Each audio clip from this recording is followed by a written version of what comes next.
Monsignor Quixote by Graham Greene, adapted for radio by Stephen Wyatt. Greene's comic entertainment is set in rural Spain, a few years after the death of Franco. Father Quixote makes a friend of an Italian bishop, with unexpected consequences.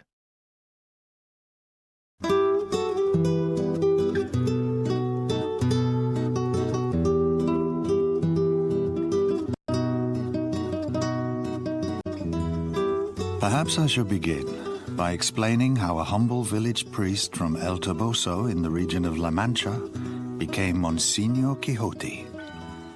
Some people even have problems with the fact that he was called Quixote in the first place. His bishop used to tell him that it was the name of a fictional character in a novel by an overrated writer called Cervantes. Be that as it may, that was his name, and he'd had it all his life.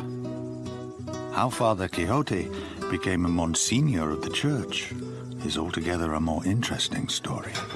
Teresa! Teresa! Yes, Father? I'm just going to drive down to the collective and buy some wine. Don't be late. Back for lunch, Father. Oh, come along, Rocinante. Please, Rocinante. Father Quixote had named his aged car in honor of the horse of his illustrious ancestor. He was extraordinarily fond of it because it had been with him through many bad days. He even prayed to God that it might survive him, because he couldn't bear the thought of his little car rusting on a scrap heap. Thinking about this for the 100th time, he nearly ran into a stationary black Mercedes, which was parked round the corner on the main road. When he returned from buying his wine, the Mercedes was still there. A dark-clothed figure stood staring at it gloomily. Then he noticed a white Roman collar, like a handkerchief signaling distress. How on earth, he wondered, being a naive man, could one of his fellow priests afford a Mercedes? But as he got out of his car, he became aware of a purple bib below the collar. This meant the man was at least a Monsignor, if not a bishop. And Father Quixote had every reason to be afraid of bishops. His own bishop regarded him as little better than a peasant. But he had no choice. He was a fellow priest in distress. My name is Father Quixote, Monsignor. Oh. Can I be of any service? You certainly can, my friend. I am the Bishop of Motopo. Bishop of Motopo? In partibus infidelium, my friend. I serve in a non-Christian country. Is there a garage near here? My car refuses to go on any further. Oh. And is there by any chance also a restaurante? My stomach begins to clamor for food. There is a garage in my village, but it is closed because of a funeral. The mother-in-law of the garagist has died. What a confounded nuisance. What? May she rest in peace. He'll be back in a few hours. A few hours? Is there a restaurant anywhere near? Monsignor, if you would honor me by sharing my humble lunch, the restaurant is not to be recommended either for food or for wine. A glass of wine is essential in my situation. Well, I can offer you a good little local wine, and if you would be contented with a simple steak and a salad, my housekeeper always prepares more than I can eat. My friend, you prove to be my guardian angel. Let us go. This way.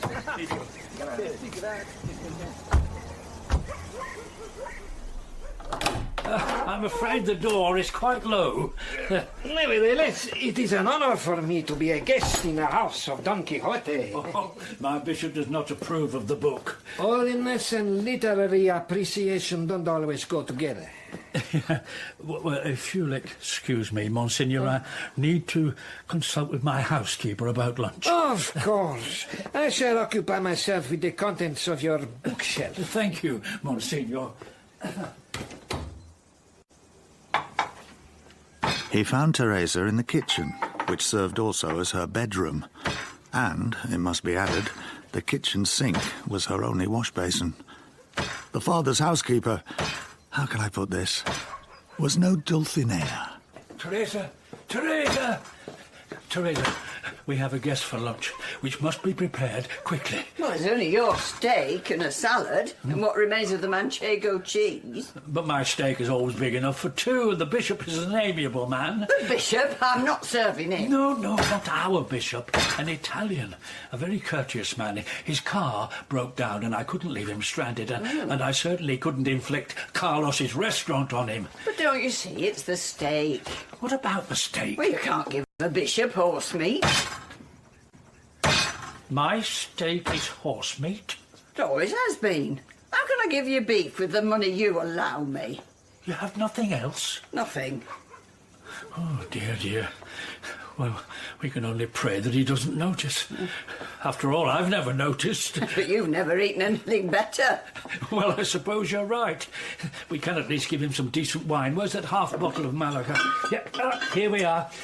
Perhaps the drink might confuse his taste buds. Amen. May I? Oh, with pleasure. Your good health, Father. And yours.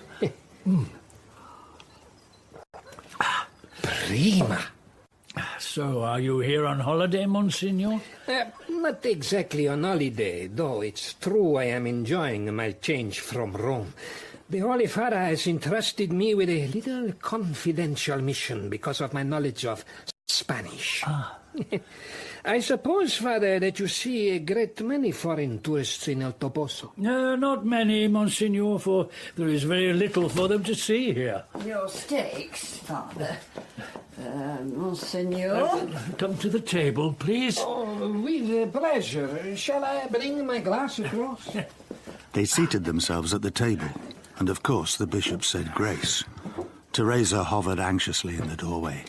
The steak looks excellent. Yeah, well, perhaps another glass of wine to accompany it. It's a very common wine, of course, but we're very proud of it. Both Father Quixote and Teresa watched as the bishop took his first slice of steak, which he quickly washed down with wine. Perhaps to take away the taste. They waited for the worst. Father, your wine is indeed very agreeable. But the steak... The steak? Yes? Never at any table have I tasted so tender, so flavorsome. I am tempted to be blasphemous and say so divine is steak. I would like to congratulate your admirable housekeeper. Monsignor? Oh, my dear lady, let me shake your hand. The bishop held out his beringed hand, palm down, as though he expected a kiss rather than a shake. But Teresa took panic and backed hurriedly into the kitchen. Did I say something wrong? No, Monsignor. It's only that she is unaccustomed to cooking for a bishop. She has a plain and honest face. In these days, one is often embarrassed to find, even in Italy, very marriageable housekeepers. And alas, only too often marriage does follow. Father Quixote finally began to relax. His conversation with the bishop ranged over many topics. He even raised the question of praying to God for the continuing life of his car. Though, of course, he presented it as if he was talking about a horse. It was all very engrossing. And then suddenly, he remembered the Mercedes. Of course, there are a great many mysteries. But where would our faith be if there were no mysteries? Yet I was wondering, Monsignor, where I have put the bottle of cognac that a man from Tomayoso brought me some 3 years back. This might be the right moment for opening it, if you will excuse me. Of course. Here we are. If you ask me, he's drunk quite enough for a bishop. Hush, your voice carries. The poor bishop is very worried about his car. He feels it has failed him. My opinion is probably his own fault. Huh? He's probably forgotten to refill it with petrol. Oh, you really think? Yes, well, it's true. He's a very unworldly man, so I'll take him the cognac, and while he drinks, I'll see if I can do anything about his car.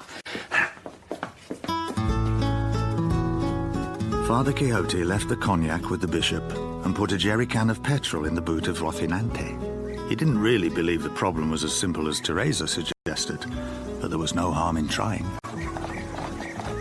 Sure enough, the tank was empty. Why hadn't the bishop noticed? Unlike Father Quixote's own bishop, the Italian bishop was a kindly man, and Father Quixote didn't want to humiliate him. But how could he save the bishop's face?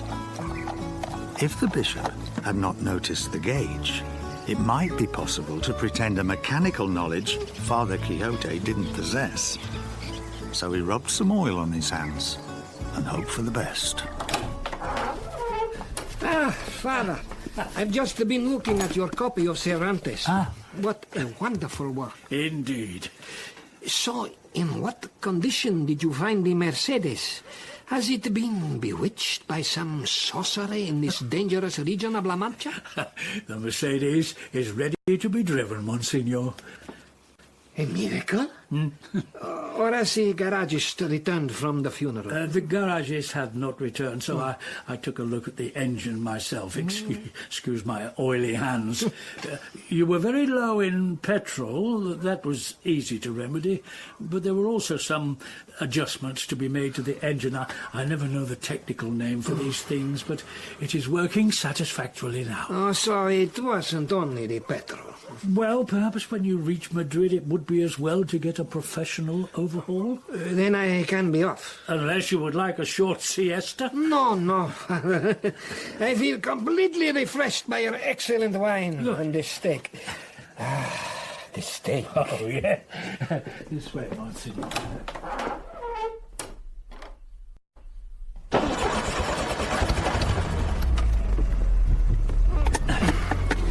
A man of your abilities is wasted in El Toboso. Surely your bishop. My bishop, alas, knows how small my abilities are. Could your bishop have mended my car? My spiritual abilities, I meant. In the church, we have need of men of practical abilities. A priest who can set before an unexpected guest good wine, good cheese, and a remarkable steak is a priest who can hold his own in the highest circles. We are here to bring sinners to repentance, and there are more sinners among the bourgeois than among peasants. I would like you to go forth like your ancestor Don Quixote on the high roads of the world. They called him a madman, Monsignor. They said the same about Saint Ignatius. But Don Quixote was a fiction, my bishop says, in the mind of a writer. Perhaps we are all fictions, Father, in the mind of God. Do you want me to tilt at windmills? It was only by tilting at windmills that Don Quixote found the truth on his deathbed. There are no birds this year in last year's nests. That's a beautiful phrase. But what did he mean by it? I've never quite made it out myself, but surely the beauty is enough. My Mercedes. Yes. Goodbye, Monsignor. Safe journey. The Mercedes purred with gentle health on the road towards Madrid, and the bishop left behind him for a brief instant an agreeable smell, compounded of young wine, of cognac, and of Manchegan cheese, which before it dispersed, a stranger might well have mistaken for an exotic incense. Who can tell the ways of God? Months later, a letter came from Rome saying Father Quixote was to be made a Monsignor. And from that moment, all his troubles started, with or without my intervention.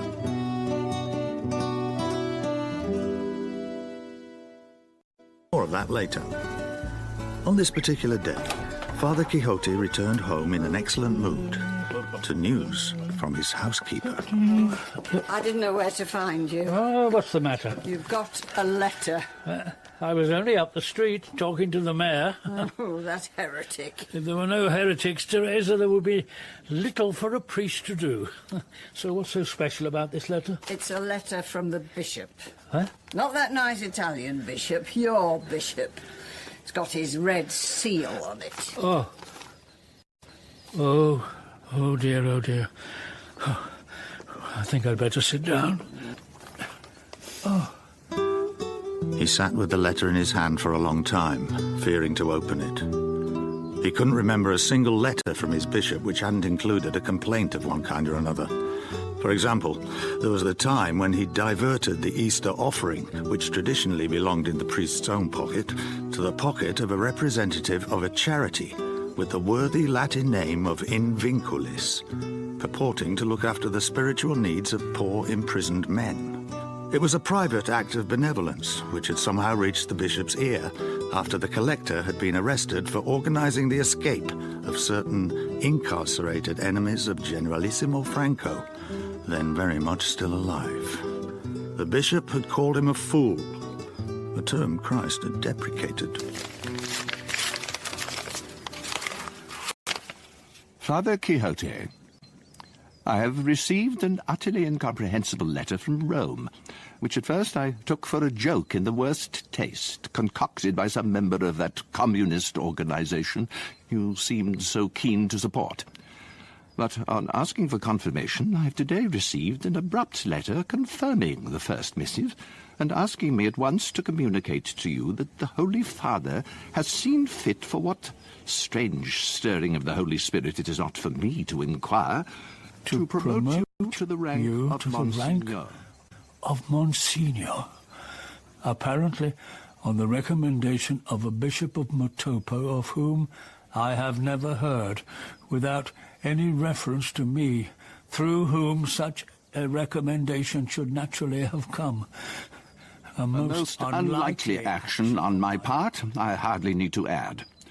I have obeyed the Holy Father in passing on the news to you, and I can only pray that you will not disgrace the title he has seen fit to grant you. Certain scandals, which have only been forgiven because they originated in the ignorance of the parish priest of El Toboso, would have far greater resonance if caused by the imprudence of Monsignor Quixote. Oh, dear. I have therefore written to Rome, pointing out the absurdity of a small parish like El Toboso being in the hands of a Monsignor, a title which will be resented by many deserving priests in La Mancha. I have asked for aid in finding a wider scope for your activities, perhaps in another diocese, or even in the mission field. Father, what's the matter? What does the bishop say? He wants to drive me away from El Toboso.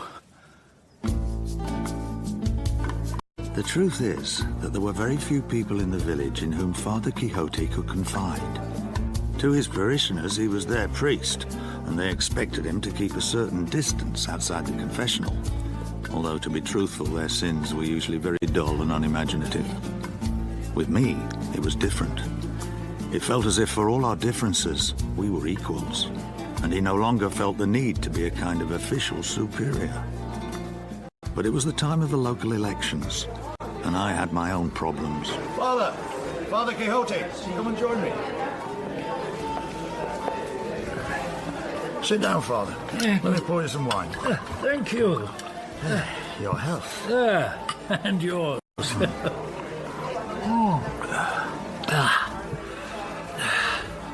I wanted to congratulate you on your re-election as mayor. And I'm afraid you can spare your breath.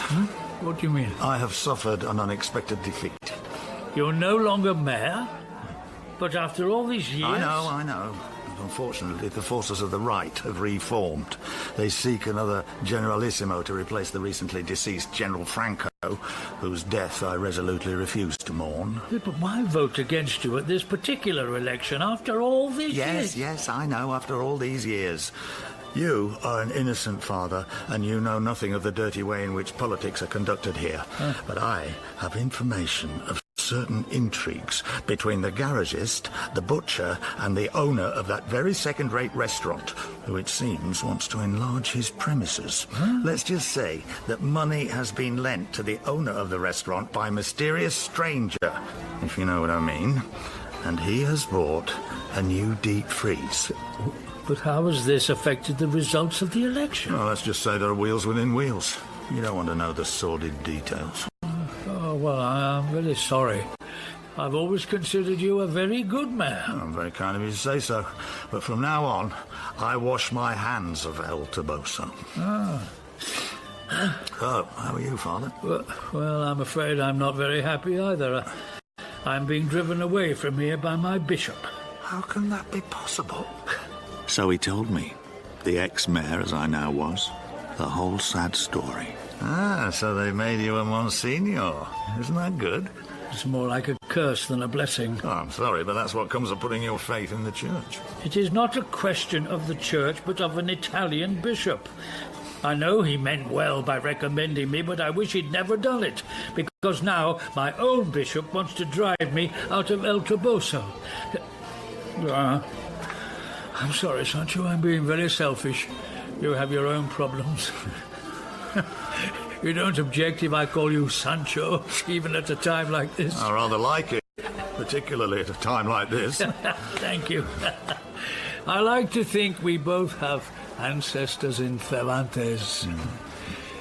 The thing is, Sancho, that you have been let down by your party. There are traitors in every party. Oh, yes, but... There are traitors in your party too, Father. For a start, there was Judas. And in your party, there was Stalin. Oh, don't bring up that stale old history now. Well, the story of Judas is even older. Well, then how about Alexander VI, the Borgia Pope? Well, I could mention Trotsky. Well, what about Judas? What's your true opinion? After all, he's a saint in the Ethiopian church. Oh, Sancho. Sancho, we disagree too profoundly to dispute. Let's just go to my house and have a glass of Malaga. I forgot. The bishop finished the bottle. The bishop? You allowed that scoundrel? Oh, this was a different bishop. The Italian bishop. A good man, but the cause of all my trouble just the same. Well, then you better come back to my house. I've had enough of being stared at. All these pitying looks, and some of them all too glad to see the back of me. Sit in the garden and have a glass of honest vodka. Vodka? Polish vodka, Father. From a Catholic country. I didn't like this vodka at first, but it certainly grows on you. You will miss your duties as a mayor, Sancho. I plan to take a holiday. I've not stepped out of El Toboso since the death of that scoundrel Franco. If only I had a car. Well, of course, I have a car. But then Moscow's too far. Besides, it's too cold. And East Germany has never appealed. What will you do, Father, away from El Toboso? I will go where I am sent. To preach to the converted, as you do here? That is an easy sneer, Sancho. I doubt if anyone is ever fully converted. Not even the Pope? Perhaps, poor man, not even the Pope. Who knows what he thinks at night in his bed when he says his prayers? And you? I am as ignorant as anyone in the parish. I've read more books, that's all. All the same, you do believe all that nonsense. God, the Trinity, the Immaculate Conception. I want to believe, and I want others to believe. Why? I want them to be happy. Let them drink a little vodka, then. That's better than make-believe. Thank you. Though, of course, the vodka wears off. So does belief. Your belief? And your belief. Why do you think that? It's life, Father. It is dirty work. I doubt if you're an exception to the rule. My parents wanted me to be a priest. I even studied at Salamanca. I've never told you that before, Father. In vodka veritas. So that was how you knew about the Ethiopian church. I was a little surprised. There are small bits of useless knowledge which stick to one's brains like barnacles to a boat. You know, we should see more of each other, Father. Perhaps I'll convert you to Mars. Oh, I beg to doubt that. Nevertheless, your vodka inspires me with hope. Of what? You would laugh at me. I don't think so. You see, Father, you remind me so much of your ancestor. He believed in all those books of chivalry, quite out of date, even in his day. I've never read a book of chivalry in my life. But you continue to read all those books of theology. They are your books of chivalry. You believe in them just as much as he did in his books. And you in Das Kapital. Yes, though I haven't read any of it for some time. tell you the truth, I've always found parts of it pretty dull. The same could be said of Deuteronomy. But all the same, the voice of the church doesn't date. You sure? How can you tell, stuck here in El Toboso? Frankly, Father, you're wasted here. You should be out there in the world, like your ancestor, riding Rocinante, doing your deeds of chivalry, in a world that doesn't believe in those old stories. Accompanied by a man called Sancho. Accompanied by Sancho, why not? The bishop could hardly deny me a short holiday. After all, you must go to Madrid to buy your uniform. Uniform? What uniform? Purple socks, Monsignor. And the purple, what do you call that thing they wear below the collar? A pashera, but I'm sorry, nobody will make me wear purple You're socks. in the army of the church, Father. You can't refuse the badges of rank. I never asked to be a Monsignor. Well, of course, you could retire from the army altogether. Could you retire from the party? I certainly want to break from the world of politics. How far do you think that car of yours could get us? Well, certainly not to Moscow. But maybe as far as Rome. I don't fancy Rome at all. Nothing to be seen in the streets with purple socks. What's the matter? It's a foolish idea, Sancho. Even driving to Madrid, as you suggested. I think this vodka of yours gives dreams and then takes them away. That's probably true. But it doesn't mean the dreams aren't worth anything. And we don't have to drink vodka on our travels. I doubt very much whether we are the right companions, you and I. A big gulf separates us, Sancho. A big gulf separated your ancestor from the one you've called mine, Father. And yet... It's a silly dream. And yet... And yet... And yet, for all our reservations, we both somehow knew a decision had been reached.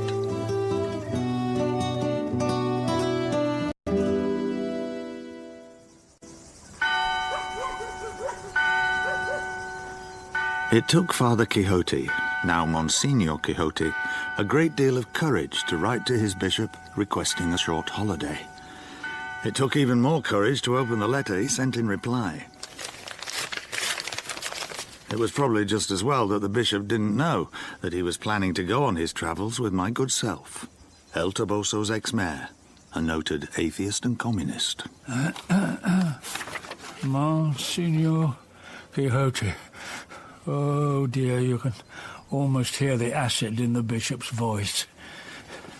I cannot believe that the burden of your duties in such a small parish has been a very heavy one. However, I am ready to grant your request for a period of repose, and I am dispatching a young priest, Father Herrera, to look after El Toboso in your absence. I trust that at least you will delay your holiday until you are fully satisfied that Father Herrera is aware of all the problems which may exist in your parish. The defeat of the mayor in the recent election seems to indicate that the tide is turning at last in the proper direction. And perhaps a young priest with the shrewdness and discretion of Father Herrera, he won golden opinions as well as a doctorate in moral theology at Salamanca, will be better able to take advantage of the current than an older man. I have small doubt that by the time you return from your holiday, we will have found you a sphere of action more suitable than El Toboso, and carrying a lesser burden of duties for a priest of your age and rank. Oh, dear. Oh, dear. 3 days later, Father Herrera arrived, carrying a smart black suitcase. Father Quixote's housekeeper, Teresa, took against him on sight. The father struggled not to do the same. You know, when I told your housekeeper I was sent by the bishop, she said something very rude. The bishop would not have been pleased. Well, he didn't hear her, and we won't tell him, will we? Like all of us, she has her prejudices. I was quite shocked, Monsignor. I wish you wouldn't call me Monsignor. Call me Father, if you like. I'm old enough to be your father. Have you experience of parish work? Not directly. I have been His Excellency's secretary for the last 3 years. You may find it difficult here at first then, but I'm sure you will learn quickly. I'm sure I will. I studied moral theology at Salamanca. I always found that a very difficult subject. I very nearly failed to pass, even in Madrid. But I see you have Father Heribert Jorner's book up there on your shelf.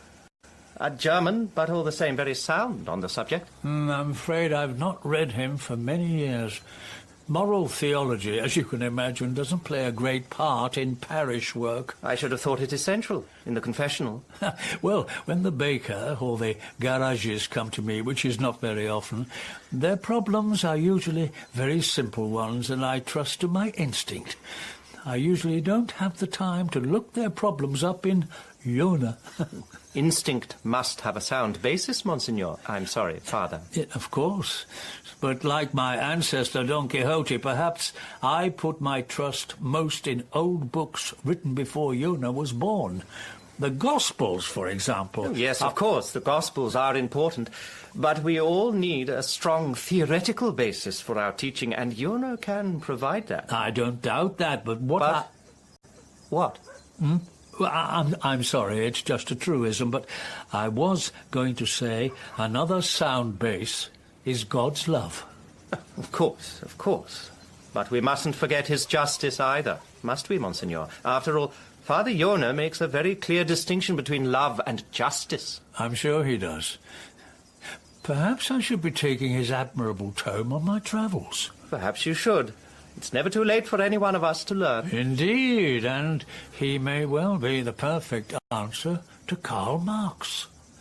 I'm sorry, I don't understand. Well, no matter. Perhaps I may offer you a glass of wine before lunch? No, thank you. I drink very rarely. Ah. Thankfully, our day of departure came at last. Father Quixote's car, Rocinante, was passed rather grudgingly by the garagist as fit to leave. She would, he said, probably get us to Madrid. But whether she would get us back was another matter. Well, that's the wine safe in the boot, Father. 4 cases of honest Manchegan wine. You can't trust the wine in Madrid. But why should we go to Madrid, Sancho? I remember disliking the city a great deal when I was there as a student. Cuenca, on the other hand, I've heard is a beautiful town and a great deal nearer. I doubt if you can buy purple socks in Cuenca. I don't want to buy purple socks. It's a waste of money. You should be like your ancestor. He had a proper respect for the uniform of a knight-errant. You are a Monsignor errant, and you must wear purple socks. They say my ancestor was mad.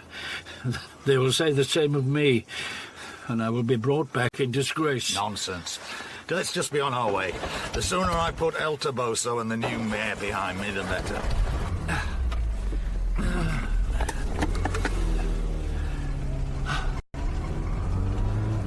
You're not happy? It's so long since I left El Toboso. It's time you had a change. Well, I suppose a change is good, but... But what? I don't know. We'll find out in time. Somehow, nothing seems safe anymore. Not even your faith? Maybe not even yours. The distance from El Toboso to Madrid is not very great, but Rocinante was an elderly car, and by evening we were still upon the road. I'm hungry, and I'm thirsty. And Rocinante is very tired. The wine upon this main road is not to be trusted. Well, we have plenty of good Manchegan wine with us. I must have food. Teresa insisted on putting a parcel on the back seat. If I'm not mistaken, it contains a cheese, some smoked sausages, even 2 glasses and 2 knives. I don't know about praise to God, but praise to Teresa.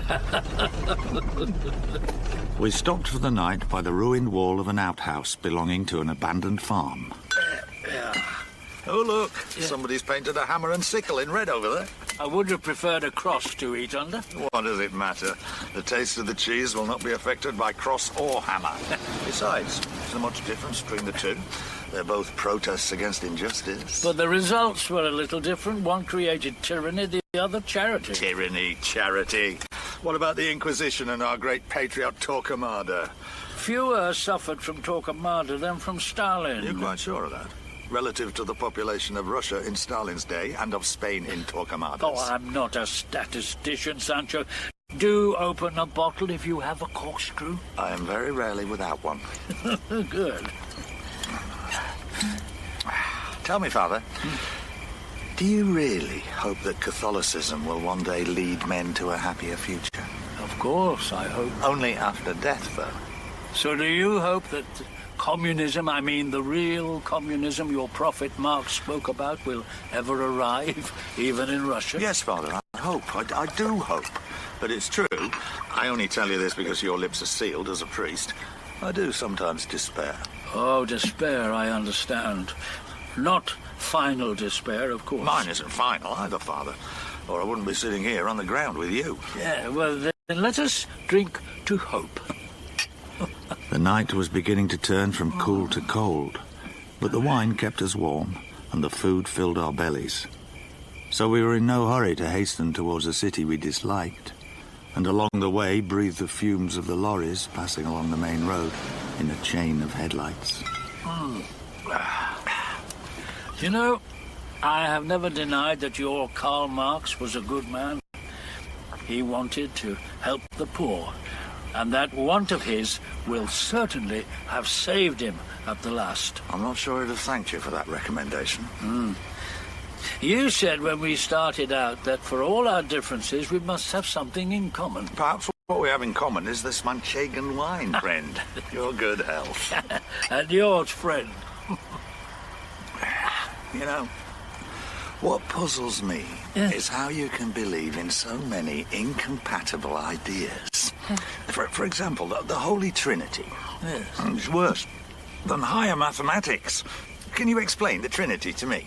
It was more than they could when I was a student in Salamanca. Well, I can try. Try then, please. Well, you see these two empty bottles? Of course. I seem to remember helping to empty them. 2 bottles, equal in size. The wine they contained was of the same substance and it was born at the same time. There you have God the Father and God the Son. And there in the half bottle, God the Holy Ghost. Same substance, same birth. They're inseparable.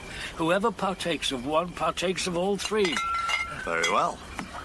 But I still don't really see the point of the Holy Ghost. He has always seemed to me to be a bit redundant. Well, consider it this way. We were not satisfied with 2 bottles, were we? That extra half bottle gave us the extra spark of life we both needed. We wouldn't have been so happy without it. Perhaps we wouldn't have had the courage to continue our journey. Even our friendship might have ceased without the Holy Spirit. Your good health. No. You are very ingenious, friend. I begin at least to understand what you mean by the Trinity. Not to believe in it, mind you. That will never do. We sat in silence, enjoying the wine and each other's company. When the lorries passed on the road, the headlights gleamed narrowly for a moment on the 2 empty bottles and the recently emptied half bottle. And then Father Quixote suddenly looked quite ill. What's the matter, Father? May God forgive me, for I have sinned. Over your talk of the bottles? It was only a joke. And surely your God understands a joke. But I have been guilty of heresy, I think. I think perhaps I am unworthy to be a priest. But what have you done? I have given wrong instruction. The Holy Ghost is equal in all respects to the Father and the Son, and I have represented him by this half bottle. Is that a serious error, Father? It is anathema. It was condemned expressly at, I forget which council, a very early church council. Perhaps it was Nicaea. Don't worry, Father. Oh, but I feel dreadful. The matter is easily put right. How? We will throw away and forget this half bottle, and I will bring a whole bottle from the car. No. I have drunk more than I should have. If I hadn't drunk so much, I would never have made that mistake. There is no sin worse than the sin against the Holy Ghost. Forget it. We will put the matter right at once. And so we drank another bottle.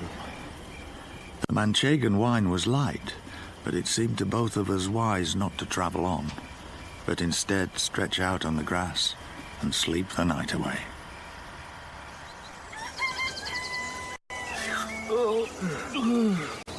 Oh dear, I think I was a little foolish last night, Sancho. We both were. I thought you spoke very well. I did make you understand, perhaps, a little about the Trinity. Understand, yes. Believe, no. Now, then, will you please forget the half bottle? It was a mistake that I should never have made. I will remember only the full 3 bottles, friend. Come. Time to continue our journey. And so we travelled on, content in spirit and content with each other. We had no idea that we were about to face adventures every bit as eventful and dangerous as those which faced Don Quixote, the knight of the doleful countenance, and his squire, Sancho.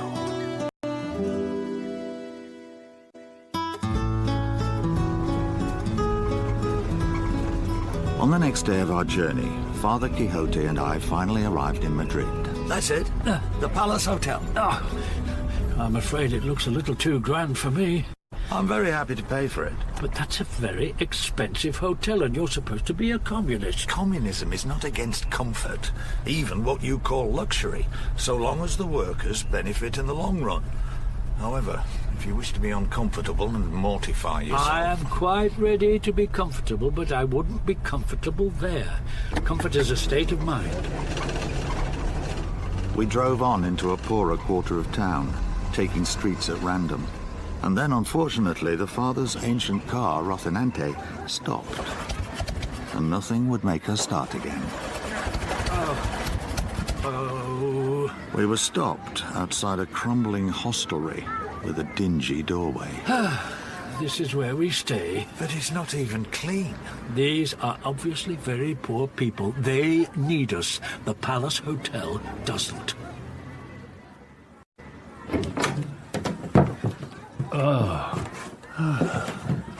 Look at the state of these beds. There isn't even a bath. You're mad. There are dozens of good and inexpensive hotels in Madrid, and you land us in this unspeakable hostelry. Rocinante was tired. We'll be lucky if our throats aren't cut here. In fact, I'm not taking my clothes off. Just hope we can get some sleep.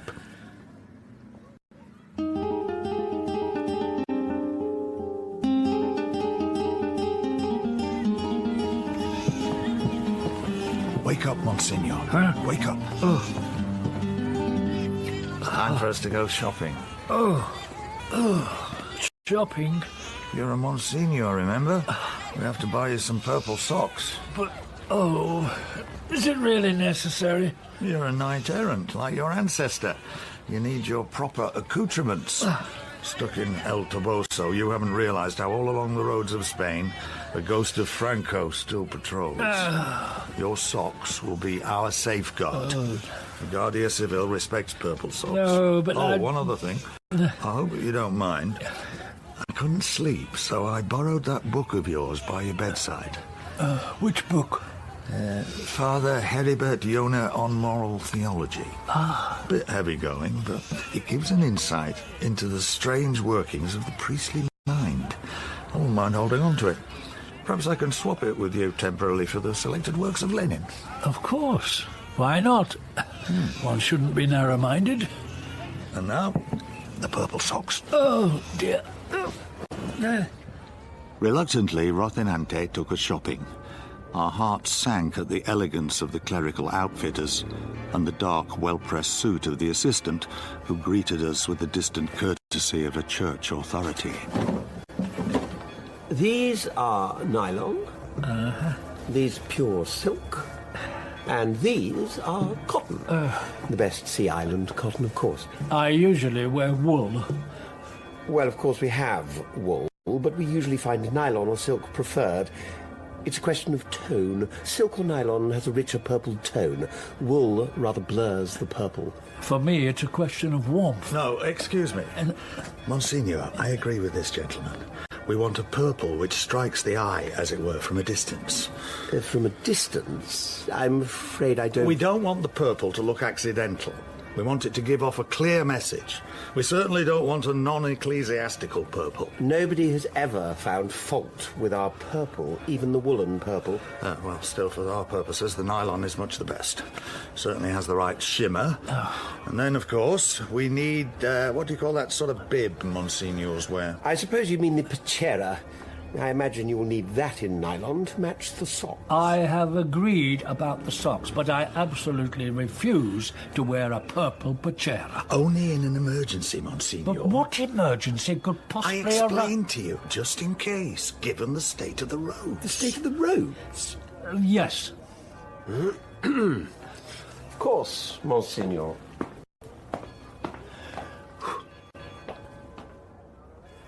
So, there's the pechera and the socks.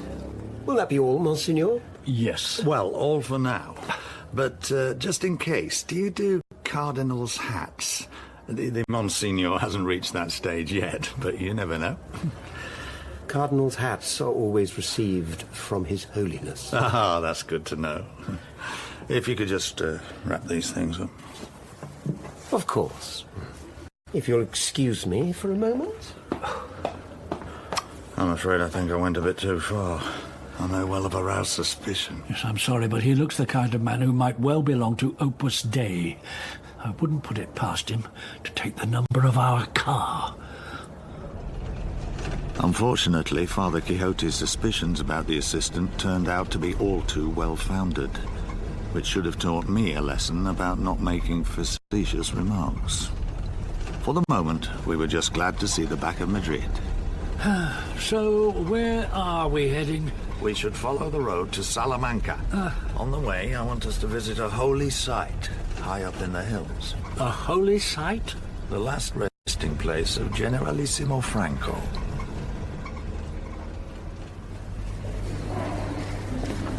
This tomb is a remarkable engineering feat. Like the pyramids.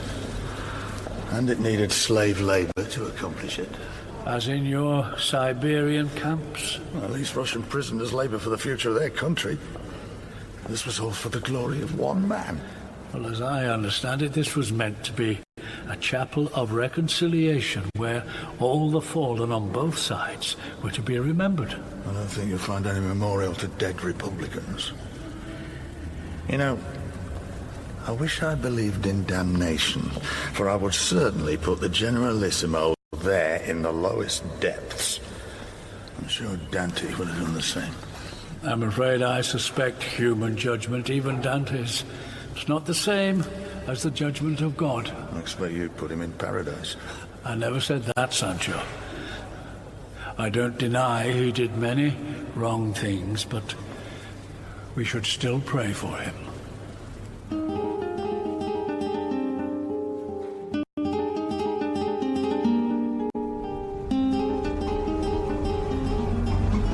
You know, I have the impression we're being followed. Surely not. Well, everybody's overtaking your car except for one. It's a Jeep, so it could well be the police. But why should we be followed by the Guardia? Who knows? I asked you to put on your purple bib. I did put on the socks. They are not enough. So where are we going now? With your speed, we'll never get to Salamanca tonight. We'd better stay at Avila. Phew. Oh. At last he's overtaken us. But they were Guardia, no doubt of it. Let's stop for a drink.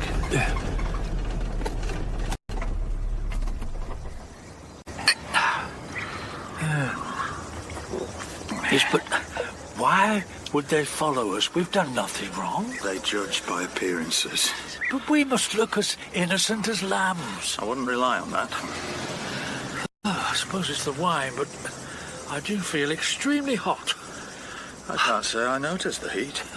Seems to me a very agreeable temperature. But then, of course, I'm not wearing one of those absurd collars. Well, a bit of celluloid. It's not at all hot when you think of what those Guardia were wearing. Just try it. You'll see. All right, I will. No, you're right. It Doesn't seem so hot. Yeah. A bit constricting, that's all. Rubs a sore place on my neck. You know, it's odd, Father. Without your collar, I would never take you for a priest. And certainly not for a Monsignor. Show me your papers. It was the Guardia. He must have left his jeep round the bend and approached us on foot. We hadn't noticed him coming. He was sweating from exhaustion or apprehension, for his fingers played on his holster. Here, this is my identity card. And what is that heavy object in your pocket? It's a book. Show me. Here. It's Yona's moral theology, officer. Hardly forbidden reading. Well, I didn't say it was, Father. I'm not a Father, Guardia. Then why are you wearing that collar? I borrowed it for a moment from my friend. Look, it's not attached. My friend is a Monsignor. A Monsignor? Yes, you can see that by his purple socks. So, Monsignor. This book is yours, then? And the collar? Yes. You lent them to this man? Yes, I was feeling hot and, well, anyway, my papers are in the car.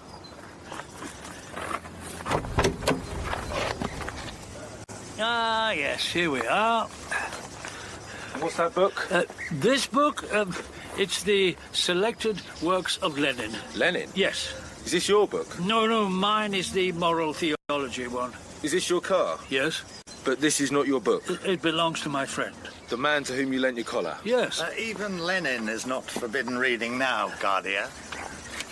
Where have you come from? He's been praying at the tomb of the Generalissimo. Is this true? Well, yes, I did say a few prayers. Several prayers.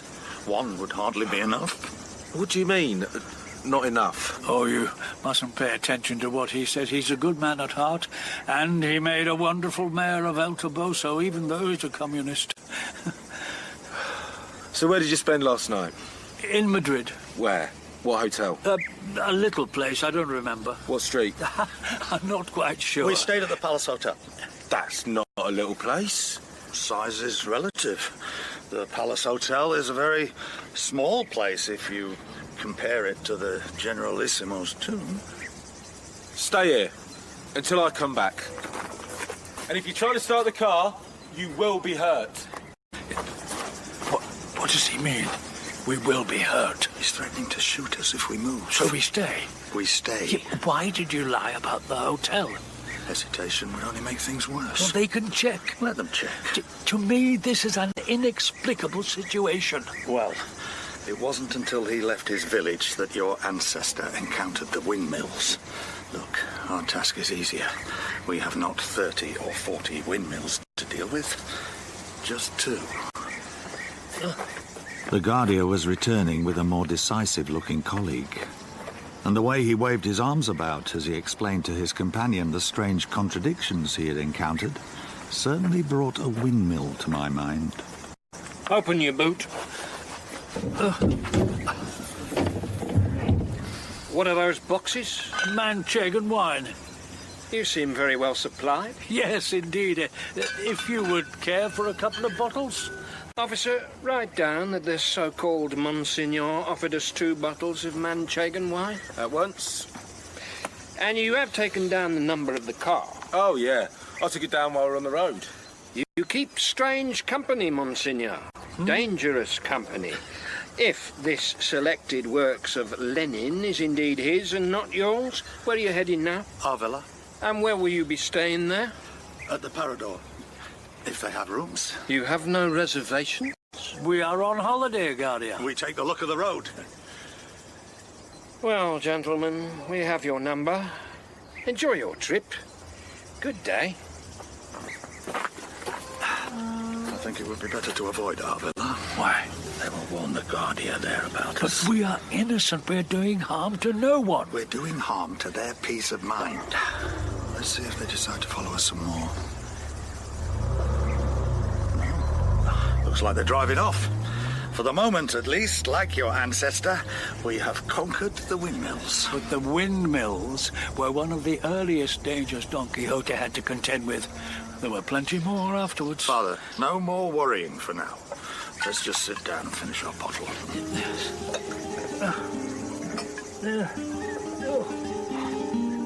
And regardless of what lay ahead, that is what we sat down and did.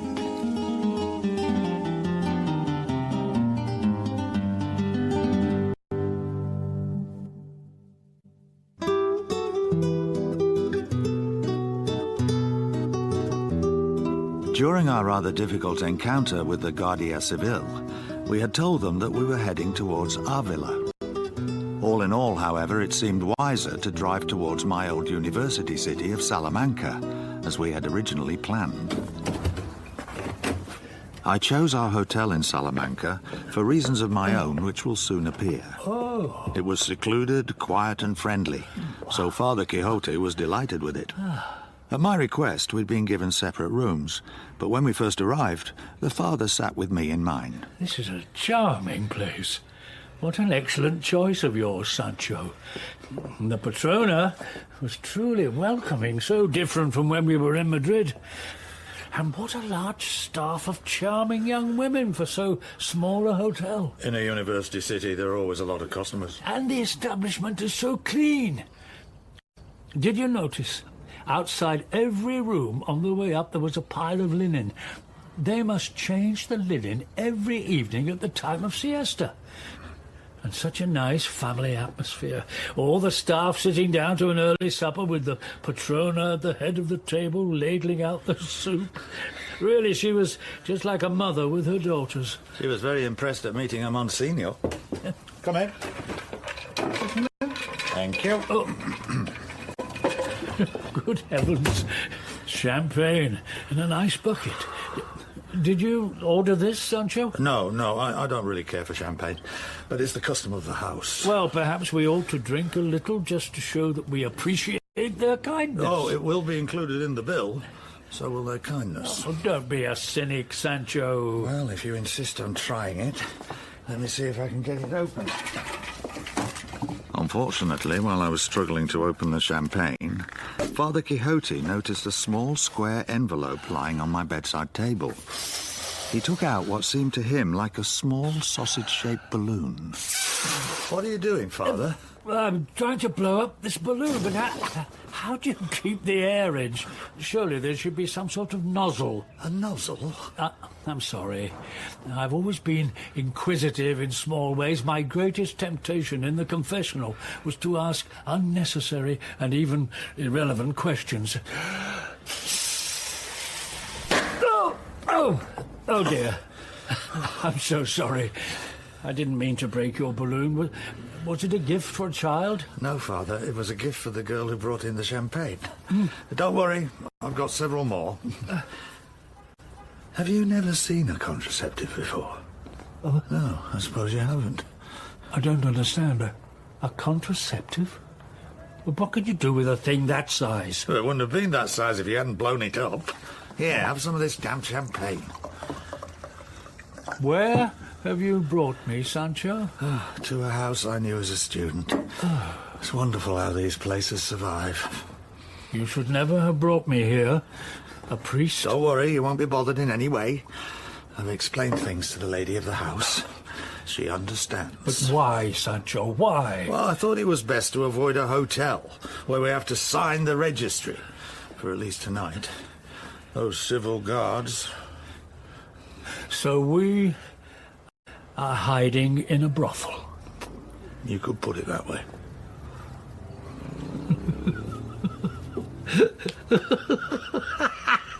What's so funny? I've just thought, what would the bishop say?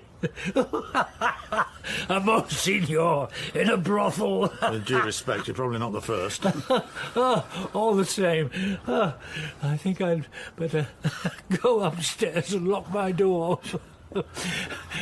Do be prudent, Sancho. That's what they're for. Those things you call balloons. For prudence. Because I have to confess, Father, I will not be locking my door tonight.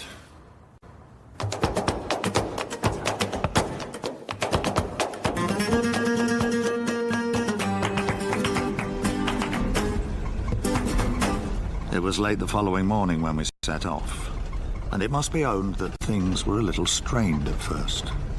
Although Father Quixote seemed happy and rested, I could not say the same about myself. So what penance would you give me, Father, if I came to you now? Well, I'm afraid I've very little practice in dealing with that kind of thing in El Toboso. You're avoiding my question, Father. What penance? Well, perhaps one Our Father, one Hail Mary. Only one? One, said properly, must surely be the equal of 100 run off without thought. I don't see the point of numbers. We aren't in business as shopkeepers. But you're not proposing to confess, are you? Oh, no, Father. I'm just realising how dangerous it always is to try to recapture a scene from one's youth in middle age. Oh. Rocinante doesn't sound happy. Oh, little wonder. The old girl is covering immense distances. Immense?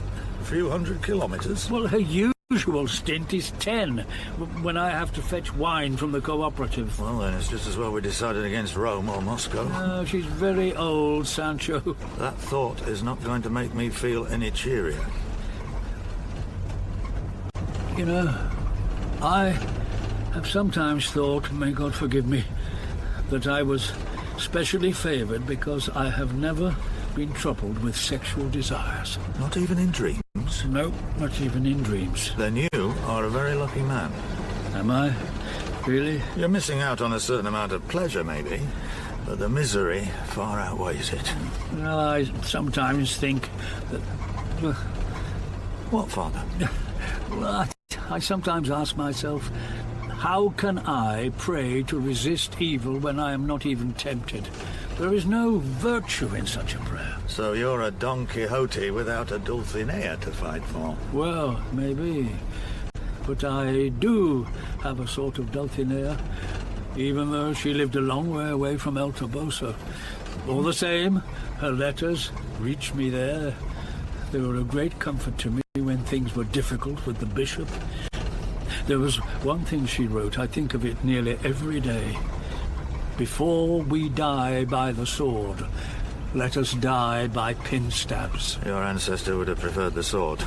All the same, in the end, it was by pin stabs he died. You mustn't misunderstand. She was dead many years before I knew her and grew to love her. I understand very well. This is Saint Therese of Lisieux you're talking about. Ah! Well, I'm so glad there's a communist who has heard of her. I wasn't always a communist, remember? I began by studying theology. Well, anyway, that is my love story. Mine is rather different, except that the woman is dead too, like yours. Oh dear, poor Rocinante. I think we better give her a rest. By the way, you haven't noticed, have you? Notice what? I had the number plate changed this morning. You did what? Those civil guards will have reported your old number in Avila. It'll be on their computer by now. Better safe than sorry. Oh, Sancho, I do fear you are going to get us into trouble. Just now, I'm concentrating on keeping us out of it. We found a small footbridge, which gave some shade in which Rocinante could recover from her journey. We took a bottle of wine out of the car and went for a walk across the fields. But now, it was Father Quixote who seemed preoccupied. I'm sorry, Sancho. I'm not being very good company. Maybe your thoughts are too high and spiritual for a mere Marxist to understand them. No, not at all. No, I just keep thinking over and over, how can I pray to resist evil when I'm not even tempted? So I've been praying to God to make me fully human so I can properly feel temptation. Does that sound very strange? I've heard stranger things. And let's thank your God that you've finally begun to speak again. Yes. Come on, let's sit down and open a bottle. Ah, yes. Here. Damn. Oh, pardon, Father. Yeah? What is it? We not brought any cheese. Is there any left? Well, yes, I think a little. I'll go back and see. He was gone for some time. I began to be concerned. But then he emerged again from under the bridge in the company of a member of the Guardia Civil. But what seemed really strange was that he was talking to him rapidly in Latin. Protectorum in locum refugit. Perhaps you can help me, Signor. If I can. What's happened? The bishop seems to be a foreigner. He's not a bishop, he's a Monsignor. You'll notice the purple socks. Salvami facias quoniam firmamentum meum et refugium. Is that your car under the bridge? It belongs to the Monsignor. I told him he should have locked it. Why, he even left his key in the starter. It's not a safe thing to do, not around here. It seems very peaceful round here. Even the cows. So you haven't seen a man with a bullet hole through his right trouser leg and a false moustache? I think I'd remember if I had. Mind you, he's probably thrown the moustache away by now. So, you've seen nobody suspicious? No, nobody. Is that Italian he's speaking? It could well be. But about this man? The one with the bullet hole through his right trouser leg? Exactly. He's wearing a striped shirt, no hat or jacket. I'm absolutely certain I've seen no one like that round here. He got that bullet hole in Zamora. He had a narrow escape from some of our men. It shouldn't be hard to miss. Monsignor seems very upset. He's a very sensitive soul. So how long have you been here? About a quarter of an hour. Coming from where? Salamanca. Not past anyone on the road? No. We can't have got much further than this in a time. So, what has this man actually done? He's robbed a bank at Benavente. He shot the cashier and escaped on a Honda, found abandoned. The Honda, I mean, 5 kilometres away, run out of petrol. So he's armed? Yes, and he must be desperate. That's why it's not safe leaving your car like that with the key in the starter. What's the Monsignor saying? I'm afraid I'm not much of a linguist myself. Must make conversation difficult. We manage. So where are the two of you heading now? Towards Leon. Well, keep an eye open and don't give a lift to any strangers. Thanks for the advice, officer. Goodbye, Monsignor, and I wish you both a pleasant journey. Thank you, officer. Why on earth were you talking Latin to him? It seemed a good thing to do. But why? I wanted, if possible, to avoid a lie, even an officious lie, not a malicious one, to use the distinction made by Father Herbert Yona in his volume on moral theology. But what had you got to lie about? I was confronted very suddenly with the possibility, you might say, the temptation. I really don't understand. Did you find any cheese? I found a quite substantial piece, but I gave it to him. To the Guardia? But why on earth? No, not the Guardia, but the man he was looking for, of course. You mean you've seen this bank robber? The one with the bullet hole through his trouser leg? Well, yes. That's why I was afraid of questions. So, for God's sake, where is this robber now? In the boot of the car. What? He asked me to help him. He said he was falsely accused and confused with another man. I don't believe this. It was careless of me, after all that, as the Guardia said, to leave the key. Somebody might have driven away with him in the boot. So we're hiding a bank robber? Well, yes. The danger is over for now. Are you sure? Not really, no. But, like Don Quixote, we are certainly having adventures, aren't we? And the end of this particular one could be very unfortunate indeed.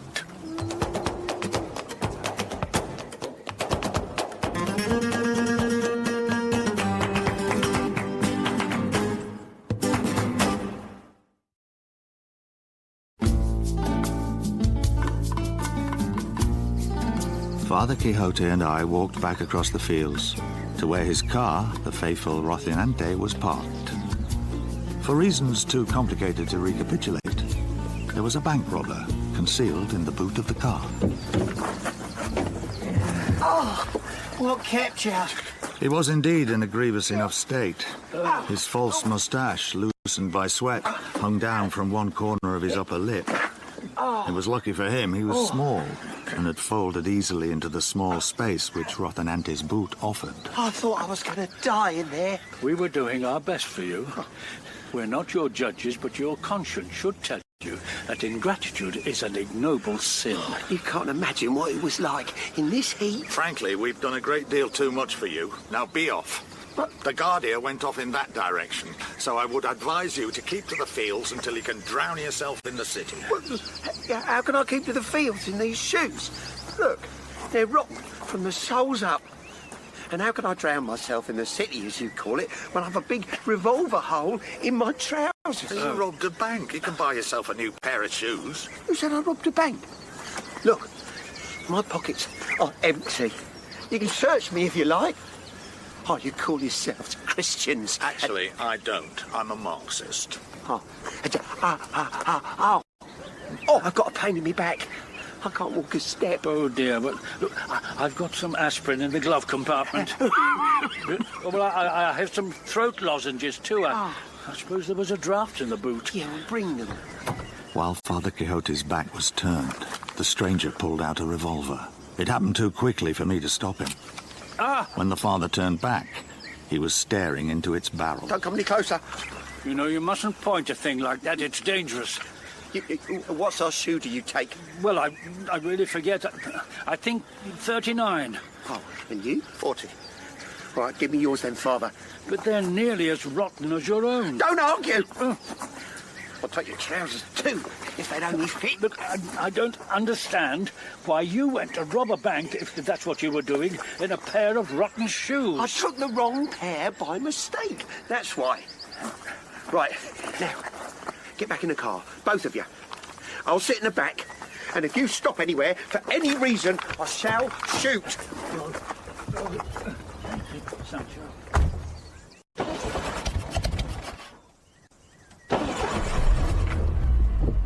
So where do you want to go? You'll drop me by the cathedral in Leon. You are a very bad driver. It's Rocinante. She's very old and never likes going backwards.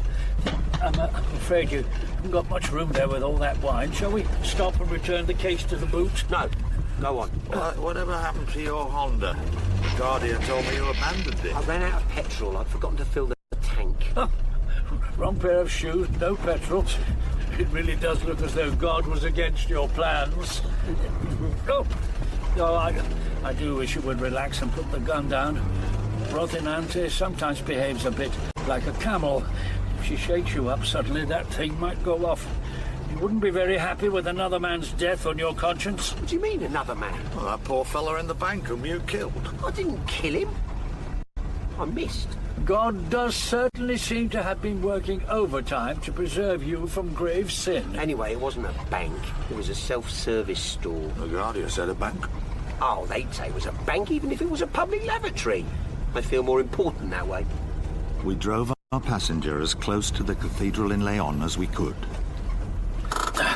Let me look around and see that it's safe. If you betray me, I will shoot your friend. Hey? All's well. You can go. If you're lying, the first bullet's for you. Your false moustache has fallen off. It stuck to your shoe. I mean my shoe. Stay where you are. I can't say I'm overwhelmed by his gratitude. Well, at least he didn't assault me like the galley slaves assaulted my forebear. Why don't you get back in the car while I go and buy you some shoes? You said size 39. Yes, but I would like to go into the cathedral first. It's been rather a strain keeping Rocinante from bucking. If he had killed us, that poor man would have been in really serious trouble. So I'd like to just sit down for a little in the cool. You go into the cathedral, and I'll get you some shoes. Thank you. When I returned, Father Quixote was standing outside the cathedral with an anxious expression on his face. You all right, Father? Yes, but there in the cathedral... I bet it was cold without your shoes. Well, I did rather regret I hadn't chosen purple socks made of wool, but that wasn't it. You see, with the light flooding in through all those windows, I suddenly felt as if I was an infinitely small creature in God's microscope. I knelt down, but I didn't know what to say, and I felt suddenly anxious. About the robber? No, about home. I could feel in my head like a thunderstorm that something was wrong. I have to phone Teresa at once. I'm sorry, Father Ferreira is not here, and I don't know when... Teresa, this is Father Quixote. Oh, Herrera! Oh, praise be to God. Where are you? Leon, Where's that? You shouldn't have told her. What are you doing there, Father? telephoning you. The bishop is in a terrible state. Oh, is he ill, poor man? He's in a holy rage. What's wrong, Teresa? He's been on the telephone twice to Father Herrera. Half an hour it was they were talking. Both times, with no thought of expense. Yeah, what about? About you, of course. They said you were mad. They said you should be shut up in a madhouse to save the honour of the church. But why? Why? The Guardia have been searching for you in Avila. I haven't been in Avila. They know that. They think you're in Valladolid. And they say you exchanged clothes with the Red Mare to escape. It's not true. And that's not all they've been saying. But how do you know all this, Teresa? Do you think I'd let them use your telephone and not leave the kitchen door open? Let me speak to Father Herrera. Give nothing away. Nothing. I thought I'd explained. Father Herrera isn't here. He left yesterday, before it was light, to see the bishop. The bishop is in such a state, it wouldn't surprise me if he telephoned the Holy Father himself about you. Huh? Father Herrera said it was a terrible mistake that the Holy Father made, appointing you to a Monsignor. I said to him, that's blasphemy. The Holy Father can't make mistakes. Oh, yes, he can, Teresa. Well, little mistakes. I think I'd better come home at once. No, you can't do that. The Guardia will grab you for sure, and you'll end your days in the madhouse. But I'm no more mad than Father Herrera is, or the bishop, come to that. But they'll pretend you are. I heard Father Herrera say to the bishop, he's got to be kept out of mischief for the sake of the church. Yes, but Stay away, Father. I'll think about You it. must stay away. Oh. They think I'm mad. Well, there's no harm in that. They thought your ancestor was mad too. Yes, I ought to go home, Sancho. That would really prove you're mad. We've got to get away from here quickly, but not to El Toboso. You should never have told Teresa that you were in Leon. Oh, she has a mouth like a padlock, don't worry. There's plenty to worry about. These computers work like lightning. They may be confused for a while by the change in the number plate, but if the Guardia have fed your title into the machine, we're in trouble. We'll have to take your bib and socks off again. Yeah, but it was you who I decided. don't expect there are many Monsignors driving around in an old Seat 600. But we've done nothing wrong. The danger is not what we have done, but what they think we have done. Even if it's no longer a crime to read marks, it's still a crime to hide a bank robber. He was a self-service store robber. Oh, very well, but it's still a crime to hide him in the boot of your car. In fact, I think we should abandon the car and take the bus. I am not abandoning Rocinante, not after how well she served me all these years. Oh, very well.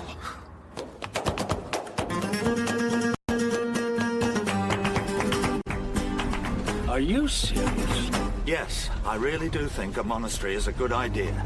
After all, a monastery has the same advantage for us as a brothel, if we don't stay too long. There are no forms to fill in. Doesn't the thought of a monastery repel you? Why should it? They can defend us against real evils. And it will be very peaceful. That is certainly true of Trappists.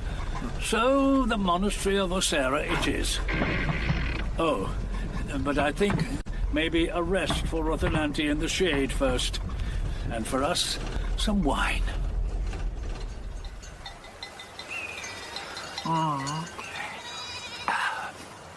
You know, logical thought does often lead to absurd situations.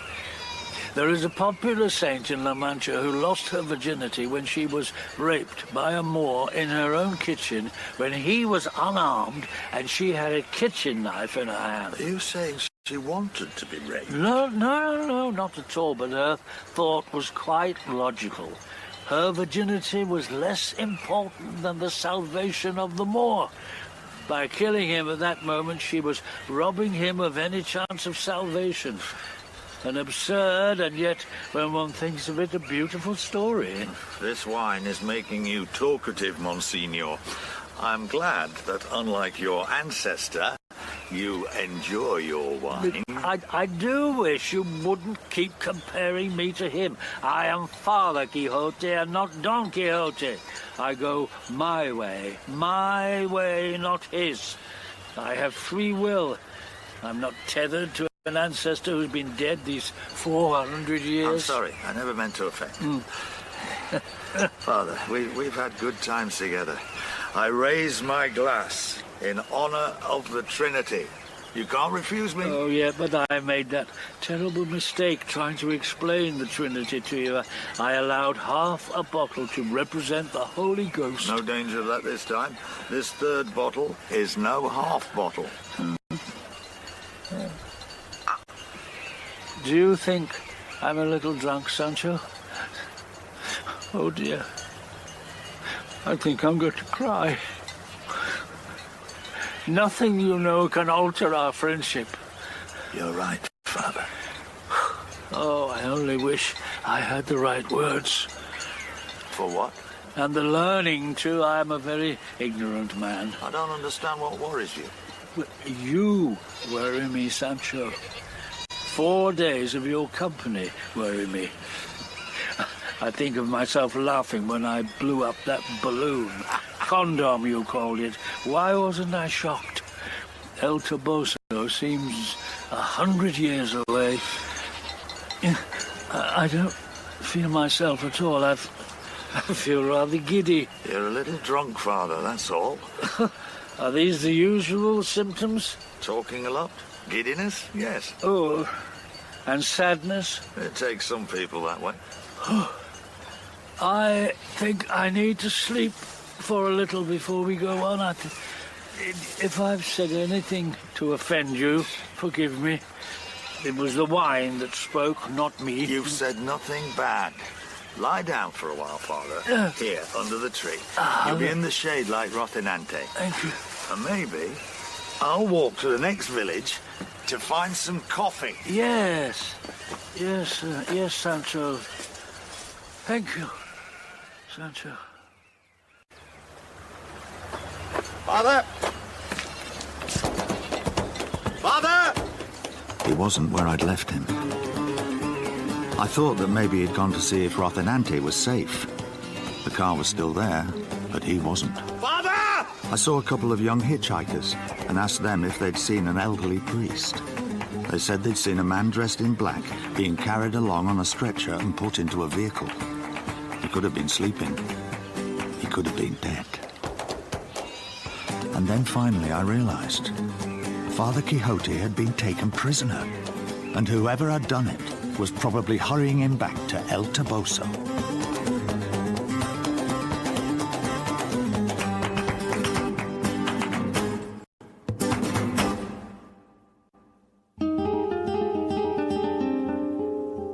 When Father Quixote finally emerged from his confused slumbers, he was in for a shock.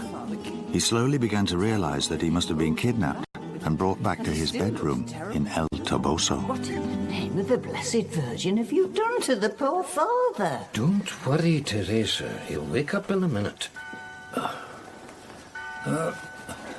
Look, Dr. Galvan, what are you doing here? Don't worry. You will soon be yourself again. Yeah, but where's Sancho? Sancho? The mayor. Oh, I'm afraid I've no idea. Yeah. And Rocinante. My car. Well, no doubt he'll bring it back, unless, of course, he slips across the border. Oh. So how did I come to be here? I thought it was best to give you a little injection to calm you. Wasn't I calm? You were asleep, but I thought that in the circumstances, your reaction to our coming might make you excitable. Just a moment. You said our coming. Well, of course, your good friend Father Herrera was with me. Oh, that sanctimonious busybody.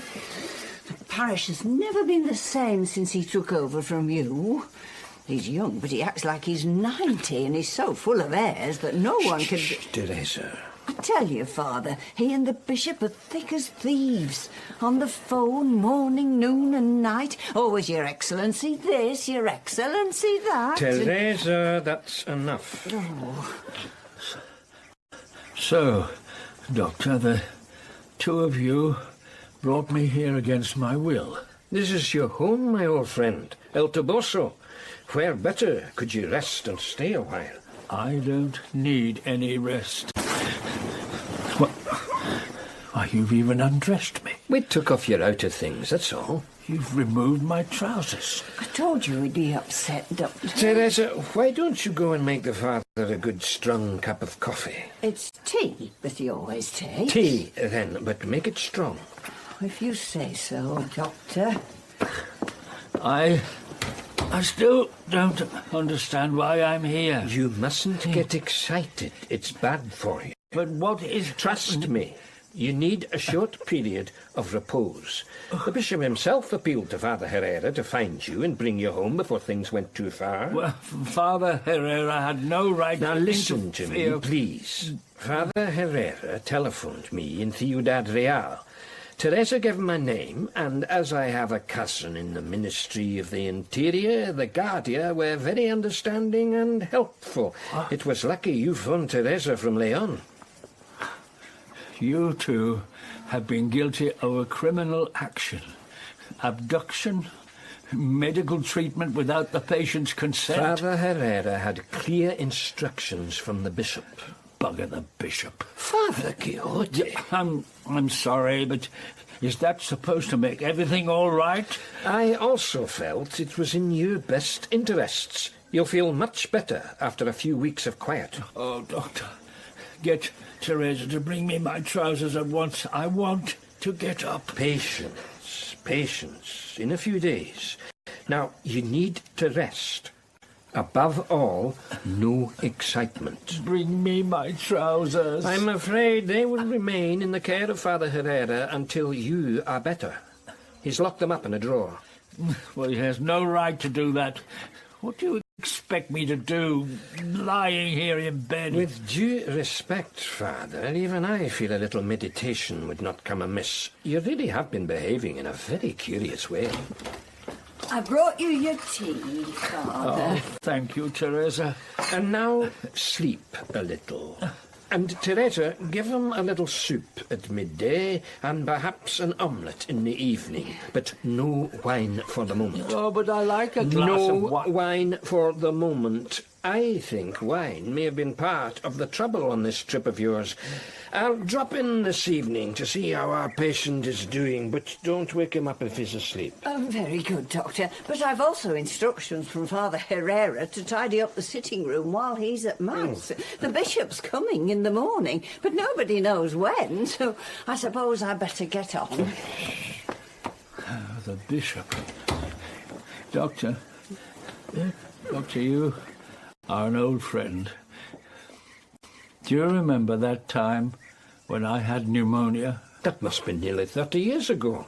I was very afraid to die in those days.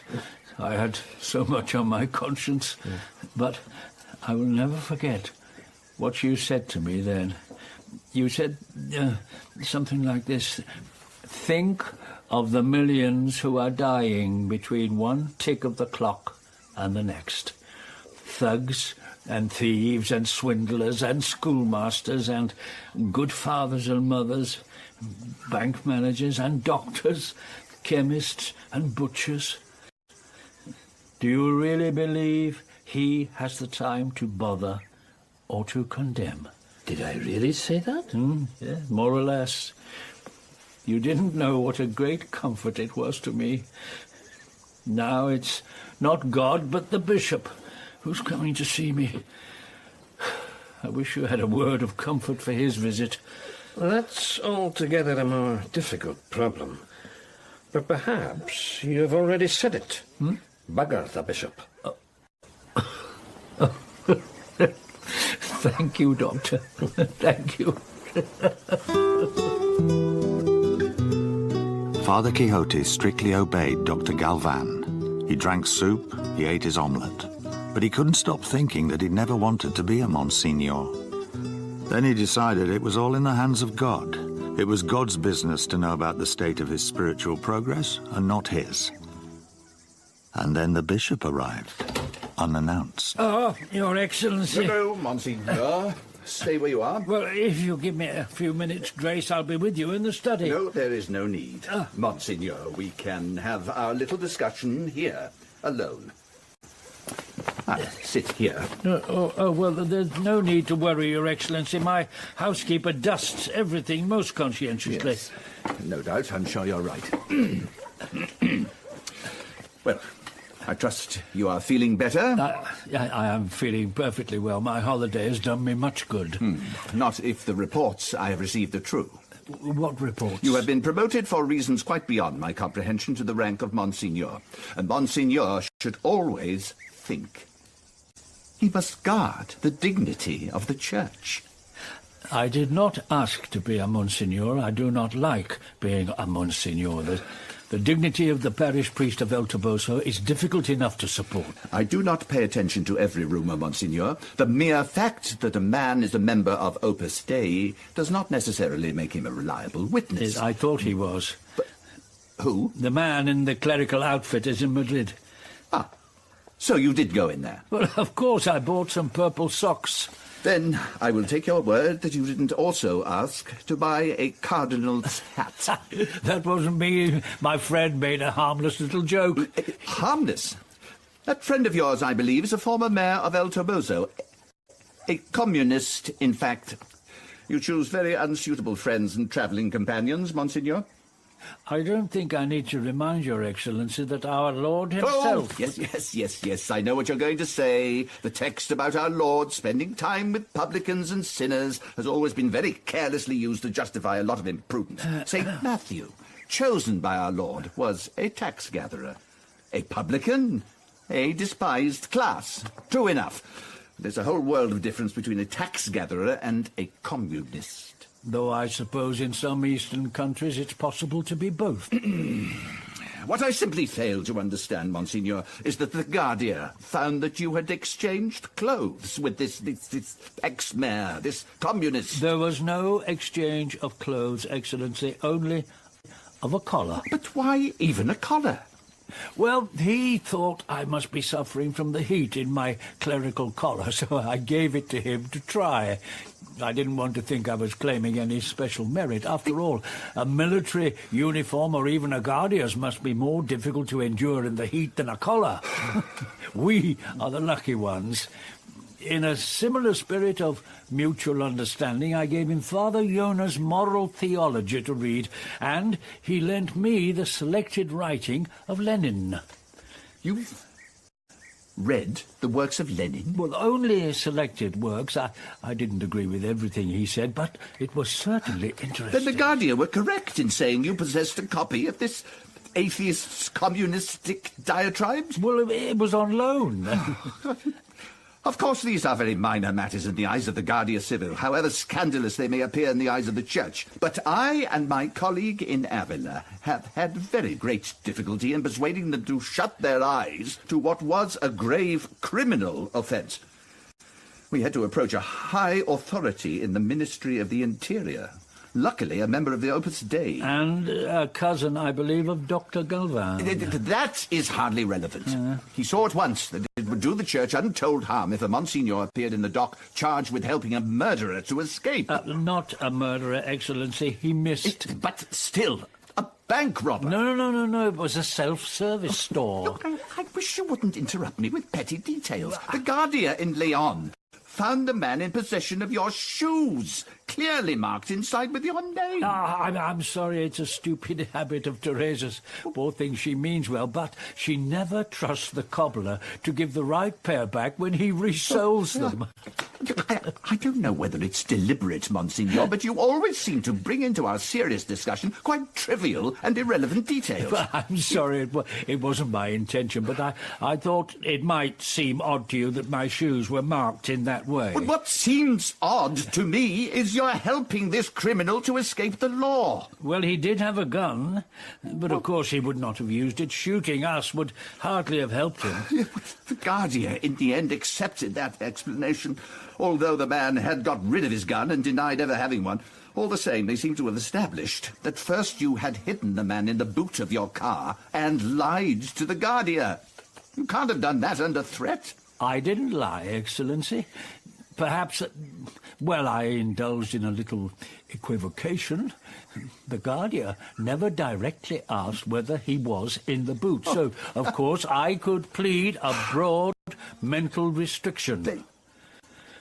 And what might that be? It's a concept found in Father Herbert Yona's book on moral theology. Father Herrera recommended me to read it on my holidays. But you seem to have spent more time listening to the dangerous thinking of your communist companion. Well, it was wonderful to have time on this holiday to think in different ways. I felt a real freedom. A very dangerous freedom. But our Lord gave freedom to us, didn't he? That's why they crucified him. Freedom? Freedom to break the law?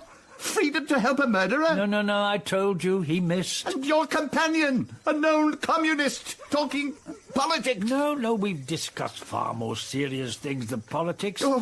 Though I admit I hadn't realized that Marx had so nobly defended the church. He is a much misunderstood man. I cannot sit here any longer and listen to the ravings of a sick mind. Well, I'm sorry that I've kept you here so long, Excellency. It was a great act of charity on your part to come to see me in El Toboso. Dr. Galvan will assure you that I am quite well. In the body, perhaps. I think you need a different type of doctor. I shall consult Dr. Galvan, of course, before I write to the Archbishop. And I shall pray. Thank you, Excellency. I'm very grateful for your prayers. Father Quixote realized that he had upset the poor man. Bishops, he once told me, just like the very poor and the uneducated, should be treated with a special prudence. But then he heard whispers outside the door. The key turned in the lock, and he realized he was now a prisoner, just like Cervantes and Don Quixote.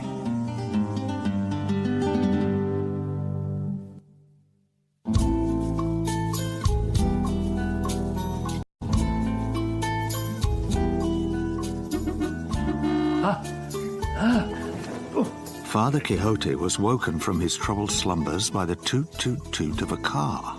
The toot unmistakably belonged to his faithful Rocinante. A toot which to his ears simply said encouragingly, "I am here if you want me." He went to the window and looked out, but he thought Rocinante must have been parked elsewhere, because the only car in sight was coloured a bright blue and not a rusty red. Then he went to the door, quite forgetting it was locked, and shook the handle. Hush, Father. Give him another minute. Teresa, what's happening? Father Herrera's gone off to confession.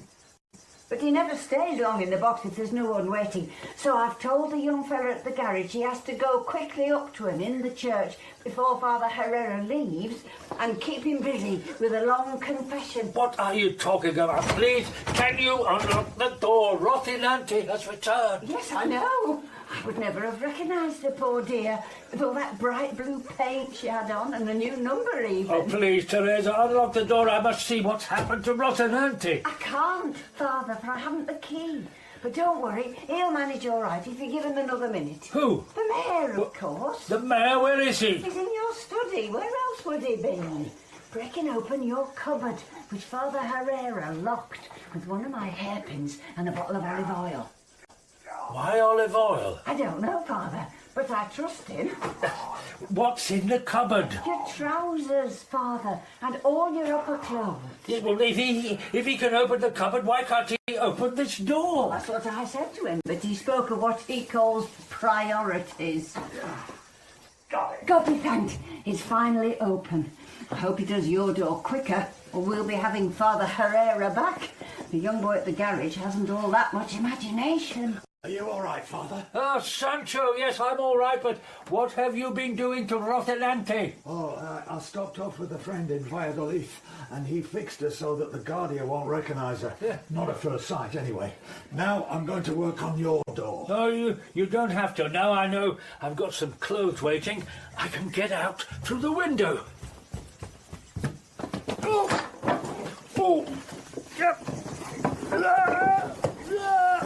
It was lucky that there was no one there from the village to see their parish priest climbing through a window in pyjamas and knocking on his own front door. Teresa retired discreetly while he dressed. The cupboard was more difficult to open than I thought. What are you looking for? My collar. Oh, here's one. I've got your purple bib in the car. Look, I'm not going to wear it, Sancho. It's caused me enough trouble already. But we'll take it with us. It may prove useful. Oh, dear, I can't find any socks. I have your purple ones, and your new shoes, too. I was looking for the old shoes. I forgot. They've gone forever. They're in the hands of the Guardia, anyway. Just a moment. What's that? I think it's a letter from the bishop. I know he's writing all too well. Are you going to read it? No, trouble can wait. I must say goodbye to Teresa. Oh, don't worry about me, Father. It's Father Herrera who's going to have to do all the explaining. What reason had he got to lock you up in your own room, in your own house, and take your own clothes? God bless you, Teresa. You have been very good to me, and patient, for a very long time. Then he kissed her on her forehead, something he'd never ventured to do before in all the years they'd been together. Oh. Will you tell me where you're going, Father? It's better you don't know, Teresa, because they'll all be asking you that, but I can tell you I'm going to take a long rest in a quiet place. With that communist? Don't talk like the bishop, Teresa. The mayor has been a very good friend to me. I don't see the likes of him taking a long rest in a quiet place. You never know. Stranger things have happened on the road already. Father, I feel as though we're saying goodbye forever. No, Teresa. For a Christian, there's no such thing as goodbye forever. And then he raised his hand to make the sign of the cross in blessing. But he confided in me later that he wasn't able to complete it. He did believe what he told her, but there was now a shadow haunting his belief.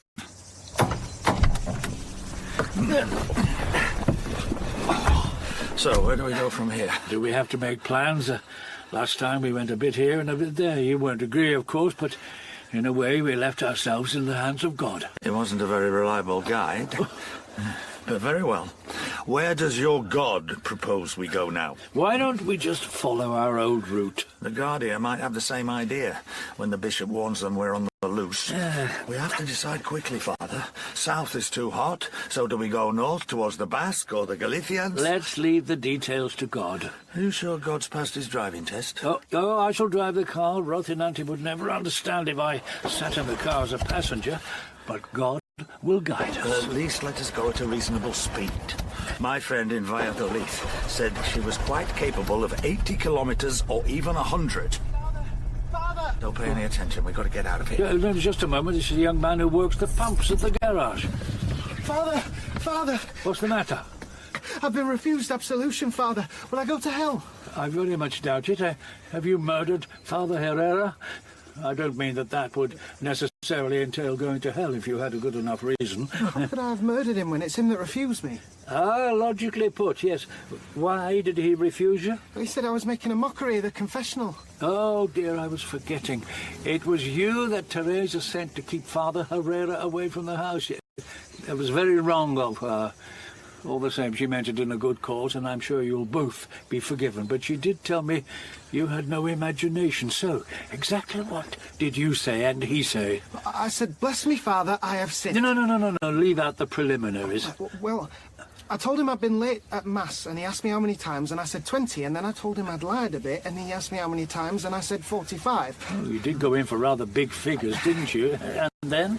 Well, I couldn't think of anything more to say, and I was afraid Teresa would be angry if I didn't keep him any longer. So when he asked me if I'd sinned against purity, that gave me an idea.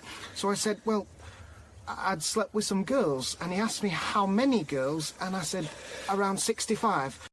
And then he got angry and turned me out of the box. I don't wonder. Is it hell I'll be going to? If anyone is going to hell, it will be Teresa, and you can tell her I said so. It's an awful lot of lies I told in the confessional. I was only late for Mass once, and I had good reason. There were so many tourists at the pumps. And the lies? Oh, 2 or 3 at most. And the girls? Oh, you won't find one of them who'll do anything serious in El Toboso for fear of the nuns. We must go. I can see Father Herrera coming down the street from the church. Yeah, listen to me. Yes, Father. Yes, make an act of contrition and promise before me to God you won't lie any more in the confessional, not even if Teresa asks you. Oh, I promise before you, Father, to God. After all, I don't go to confessional more than once a year. That damn priest is about 100 paces away and he's putting on speed. Goodbye, my son. Oh, only just in time. But he's running nearly as fast as Rocinante. Oh, thank God. That boy's a treasure. What? He's put out his foot and tripped him up. Oh.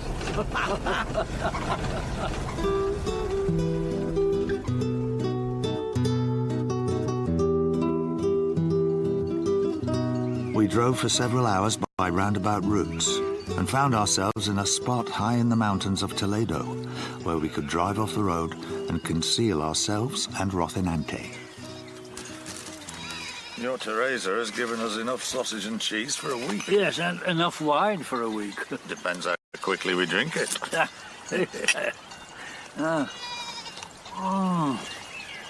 I don't know how to thank you for rescuing me. It was the least I could do. Though some might think my methods were less than legal. Yeah, I think the end justifies the means. You know, Sancho, in your company I think more freely than when I am alone.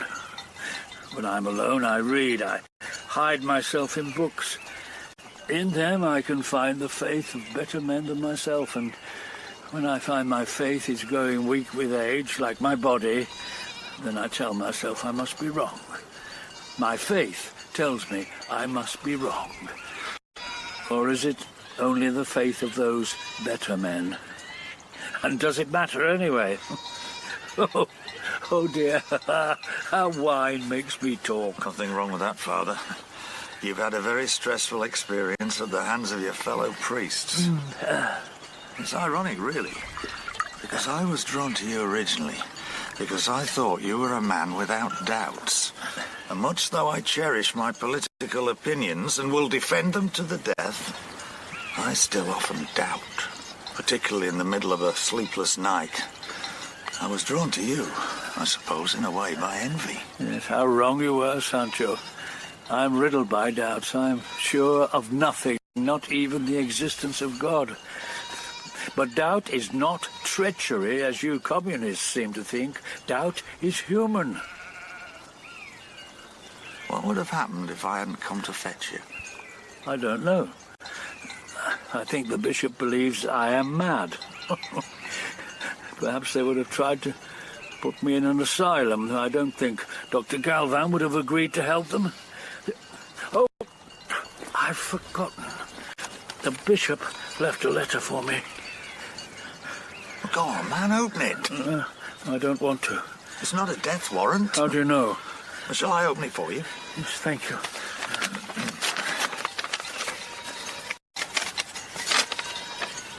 It's short enough, anyway. What does suspension adivinis mean? It's the sentence of death. Here, let me see. Yes, it's as I thought. It means I mustn't say Mass. Not in public, not even in private.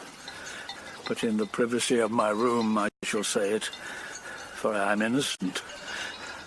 I must hear no confessions either, except in an extreme emergency. I remain a priest, but a priest only to myself. A useless priest, forbidden to serve others.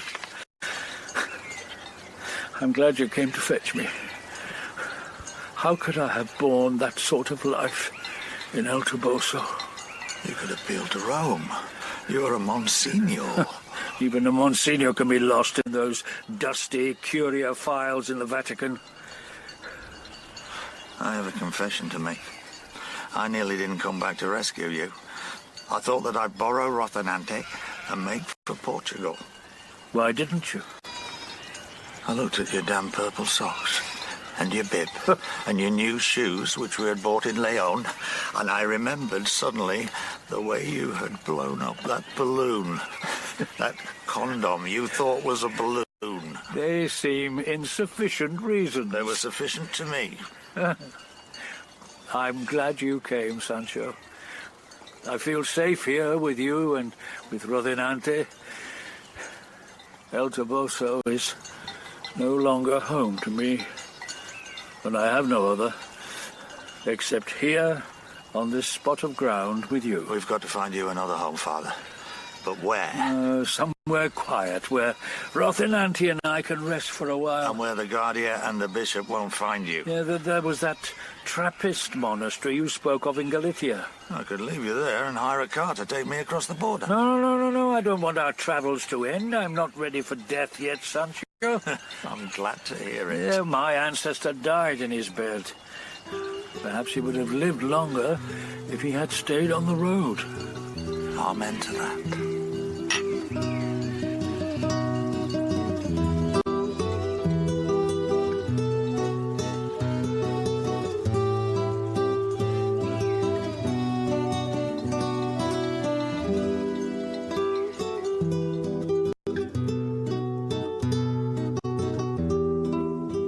We slept out for 3 nights, making our way with caution by little frequented roads. The steep ascents tested poor Rocinante to her limit.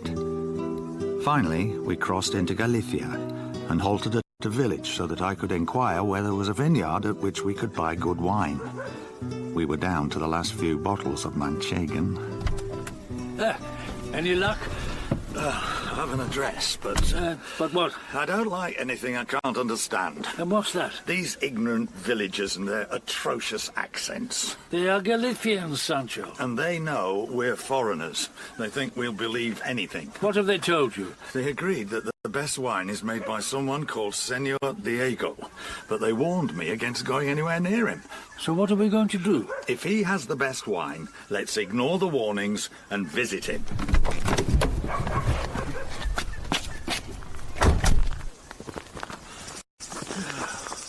As we climbed the path to the vineyard, a stout man who wore a smart suit and a startling striped tie came hurrying down. Are you going up there to buy wine? Yes? Give it up. He's mad. Who's mad? Senor Diego, of course. Who else? He's got a cellar full of good wine up there, and he won't let me try a single glass. So I was ready to take a dozen cases. He said he didn't like my tie. Well, there could be a difference of opinion about your tie. I'm a businessman myself, and I tell you that this is not the way to do business. But now it's too late to get wine elsewhere. Why all the hurry? Because I promised the priest. I always keep a promise. It's good business to keep a promise. So I promised the priest to get the wine. It's a promise to the church. But what does the church want with a dozen cases of wine? Because I may lose my place in the procession unless the priest will accept cash instead. He won't take checks. Sorry, I can't stand here talking. I just wanted to warn you. I don't understand what's going on. Nor do I. Suddenly, a young man in blue jeans came hurriedly towards us. I'm sorry. Senor Diego will see nobody today. We have only come to buy a little wine. I'm afraid that's not possible today. And there's no use telling me about the feast. Senor Diego will have nothing to do with the feast. But we don't want it for any feast. We are simple travellers, and we've run out of wine. We are on our way to the Trappists of Ocera. Just a few bottles out of your charity, Father. How do you know I'm a priest? When you have been a priest as long as I have, you will recognize a colleague even without his collar. This is Monsignor Quixote of El Toboso. Forgive me, Monsignor. I will tell my grandfather.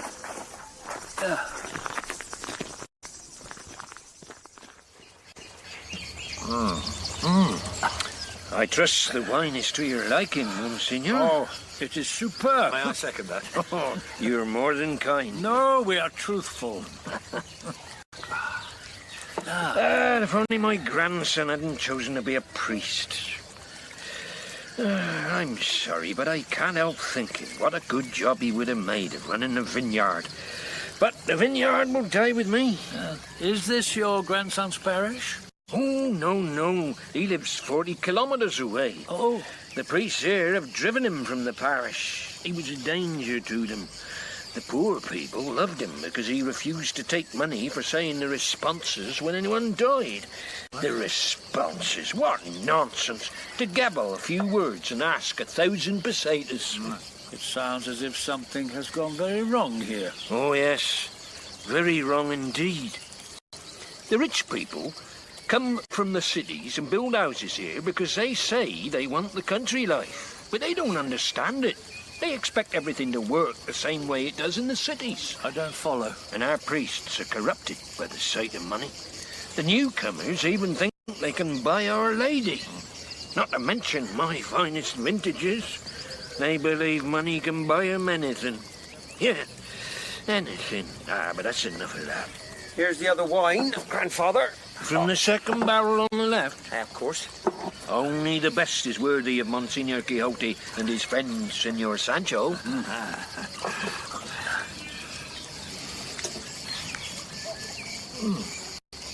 Oh, but this is superb. Thank you. No, really superb. Yeah, you are a true connoisseur, Senor Sancho. The rich men who come here to buy it know nothing of wine. They have been told it's good, and so they want to buy it. If I raised my prices, they would want it even more. Not because it is good, but because it is expensive.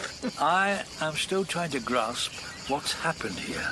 But the newcomers have money, and they give it to the priests, and the priests grow greedy for more. They no longer care about the poor. They think only about how to prey upon the superstitions of the rich. I'm beginning to understand the man we met coming here leaving in a rage. Yes, he said something I didn't understand about losing his place in the procession if he didn't have some cases of your wine. And the alternative was cash, because the priests don't take checks. Well, what is going on? They're celebrating the feast of our patron saint in the town down the road from here. The priest puts Our Lady up to auction. What? Yeah, the 4 newcomers who pay the most money will carry her in the procession. But this is unbelievable. Go and see for yourself. Yes, I'm sorry, but I have to.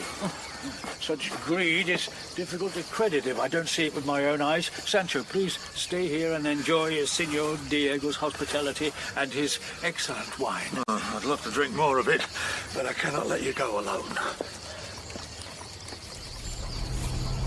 It proved to be a very small town, hardly more than a village.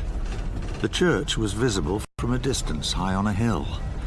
The other prominent building was a bank, the Banco Hispano-Americano. A big bank for so small a place. Indeed. I think I am becoming angry in a way I have not been angry for many, many years.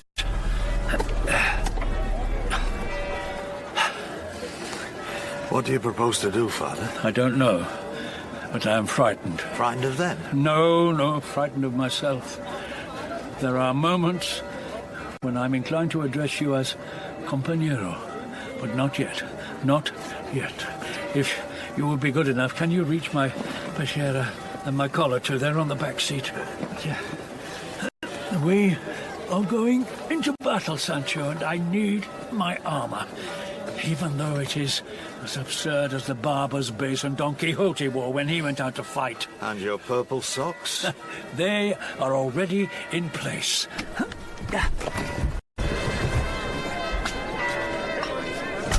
There must have been 100 people waiting outside the church. Most of them were poor, and they hung shyly back to give us better places near the entrance. Here there was a group of men and women who were all well dressed. Tradesmen, perhaps, or employees of the bank. What is happening? The auction is over, Monsignor. They're fetching Our Lady from the church. Yeah, went better than last year. You should have said the money they paid. They started the auction at 1,000 pesetas. The winner paid 40,000. No, it was 30,000. No, you're wrong. That was the second best. You're bet. sure? Sure, I'm sure you wouldn't think there was so much money in all Galicia. Yeah, and the winner, what does he win?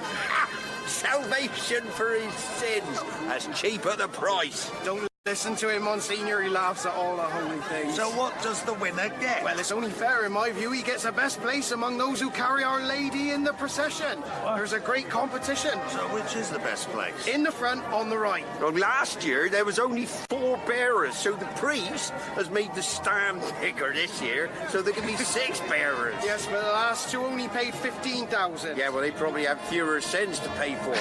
Hey, next year you'll see there'll be 8 bearers. I bet you're right. We moved nearer to the church door. There was singing in the church, and I could feel the tension and expectation of the crowd. Somebody asked me for 100 peseta note in exchange for 2 50 peseta pieces. Apparently Our Lady didn't accept coins. Then the statue was carried from the church. We could see through the excited crowds the stout man with the striped tie. And then for a moment, the whole statue came into view. It took us time to understand what we saw. There was the traditional plaster face with its expressionless blue eyes, but below, the statue seemed to be clothed entirely in paper. Then a man pushed us to one side, waving 100 peseta note. The carriers paused and gave him time to pin his note on the robes of the statue. Then we realized it was impossible to see Our Lady's robes because they were covered in paper money. 100 peseta notes, 1,000 peseta notes, and right over the heart, a $100 bill. The priest was close now, and we could smell the fumes of the incense from his censer. Father Quixote gazed up at the crowned head and glassy eyes of the statue. Oh, Sancho, is it for this Our Lady saw her son die in agony to collect money to make a priest rich? Come away, Father. Don't do anything foolish. You are talking like that other Sancho. This is not windmills mistaken for giants. This is something far worse. Stop! Stop! Who are you? What are you doing? Father, this is blasphemy. Yes, blasphemy, if you know the meaning of the word. Listen to the words of the Monsignor! Oh, I'm sorry, Monsignor, but what do you mean? This is our feast day. The feast of our church. We have the blessing of the bishop. What bishop? You've made your protest, Father. Come away. No! Put down Our Lady! How dare you clothe her like that in money? It'd be better to carry her through the streets naked. That's enough. Go on with the procession. Over my dead body. What right have you to interrupt our feast? What is your name? Well? I am Monsignor Quixote of El Toboso. You have no authority in this diocese. I have the authority of any Catholic to fight blasphemy. Carry on with the procession. The priest swung his censer between Father Quixote and the statue. The censer struck him on the side of his head. There was blood running down his cheek, but that didn't stop him. He thrust the priest aside and started pulling the money off the statue. Several hundred peseta notes were torn in pieces. He rolled them into a ball and tossed them into the crowd. Then chaos descended. The bearers lost control of the stand and everything reeled sideways. Our Lady went crashing to the ground. Some of the crowd leapt forward to salvage the notes for themselves. They fought with the bearers. The priest tried to make the procession continue, but everything was in confusion. Father Quixote just stood there in amazement, with the blood trickling down his face. Father, come away. I really didn't mean to... Well, you've certainly done quite enough for one day. Well, I do feel a little giddy. Then take my hand. Yes, but... Come on, let's find the car. We have to be off before things get really serious. Hurry! Oh, wait. Hurry! I drove Rocinante as fast as she could go. Father Quixote was exhausted and giddy. He had no choice but to let me take the wheel. Please, don't overstrain her. You forget I drove her back to rescue you. But don't forget she's old. She's young enough to do 100. Oh, dear. What will the bishop say if he hears? He certainly will hear. But what worries me is what the Guardia will say. And do. Oh. Causing a riot. That's the most serious crime you've committed so far. We have to find sanctuary. I would have preferred Portugal, but the monastery of Osera is better than nothing. I only hope we make it in time. Oh, take a look behind you. Father, in the distance. Does that look like a Guardia jeep to you? Rocinante responded heroically, and we went at a speed I could never have imagined her going. But the Guardia in their jeep were gaining upon us all the time. At last, the monastery came into sight. We were nearly at its gate. But then, the Guardia opened fire.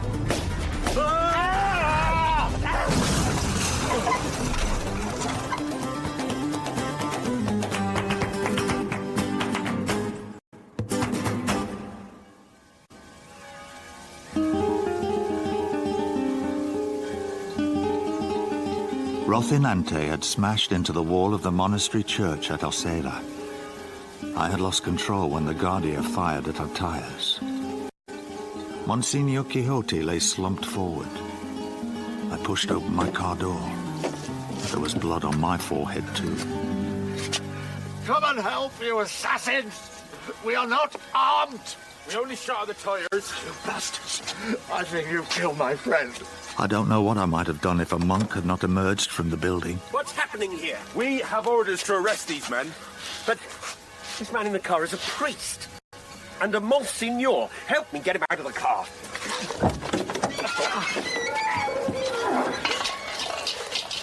He seems to be alive. No thanks to you.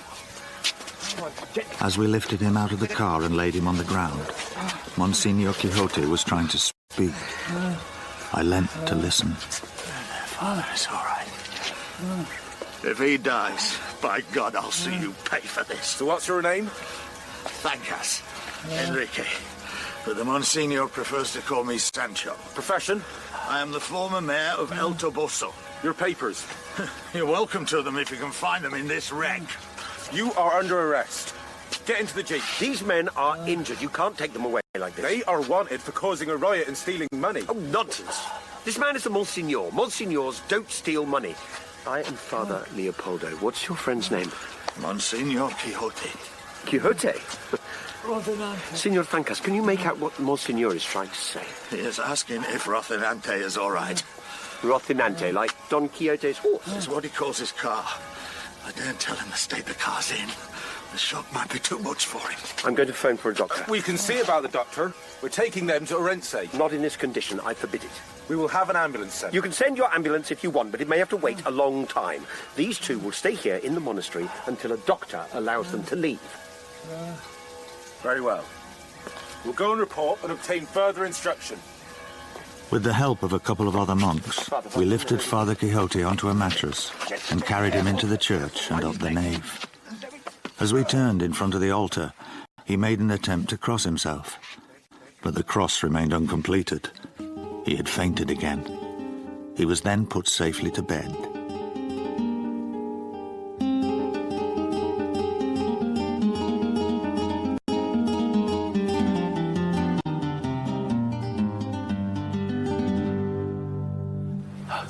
Where am I?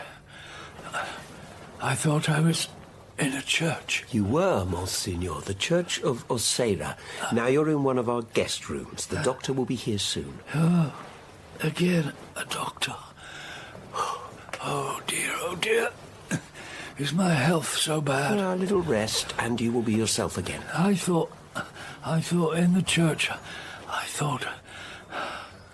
thought if only I could say a mass. Perhaps tomorrow, when you're rested. It's been too long since I said one. Being sick and travelling. Don't worry, Monsignor. Perhaps tomorrow.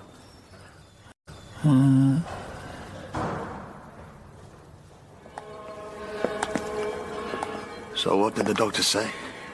He thinks there's nothing seriously wrong. Shock and a minor cut to his forehead from the broken windscreen.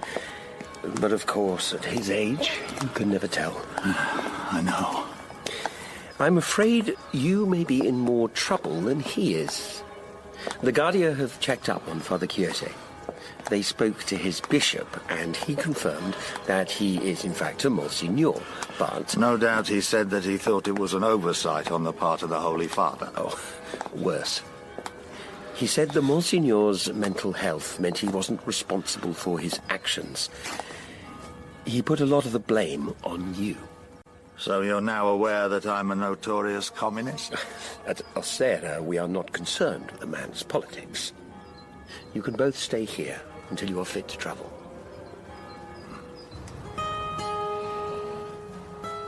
Teresa, where are you? Father Leopoldo and I both spent a lot of time by Father Quixote's bed. He spoke a great deal about our adventures and what they meant to him. But he was often confused, and I began to wonder if the doctor's diagnosis had been over-optimistic. Are you in pain, Monsignor? I have no right to say Mass. The bishop forbids it.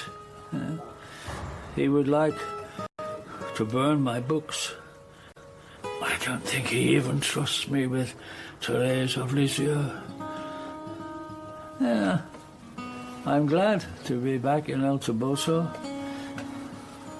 But Father Herrera is burning my books outside. Don't worry, Father. In a few days, you'll feel yourself again. Oh, there's so much in my head. In my head wants to come out. You must rest. But, Sancho, is that you? You found your way home all right. Yeah. How is Rocinante? Very tired. She's resting in the garage.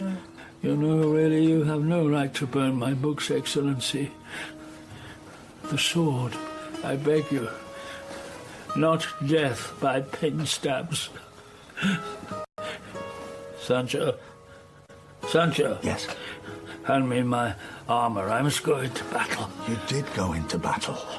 Did I? That's good. What an old pair we are. But I'm sorry and beg pardon for the half bottle. The half bottle for the Holy Ghost. That was my own blasphemy. I should have used the full bottle right away. What does he mean? I'm afraid it would take too long to explain. Well, let's hope the sedative starts to work and he goes back to sleep. Sancho? Yes? I don't offer you a governorship like my ancestor did. I offer you a kingdom. A kingdom? Come with me and you will find the kingdom. I will never leave you, Father. We've been on the road together too long for that. You condemn me, Excellency, not to say Mass, even in private. That is a shameful thing, for I am innocent. I repeat openly to you the words I used to Dr. Galvin. Bugger the bishop. He put his feet to the ground, staggered for a moment and looked around him. Oh, what a pity. What a pity. No balloons. Then he walked firmly towards the door of the room and turned the handle. Follow him. Shouldn't we wake him? No, it might be dangerous. Let him play out his dream. By some strange mystery of the brain, he must have remembered the journey to his room. For without hesitation and without falling, he made his way back down into the shadows of the great monastery church, lit only by the half-moon which shone through the east window. And then he walked firmly to the altar, and I recognized that he was saying the words of the old Latin Mass, but in an oddly truncated form. And then, somehow, I heard music in my head. Do you think he knows what he's doing? God only knows. Seriously, only God knows.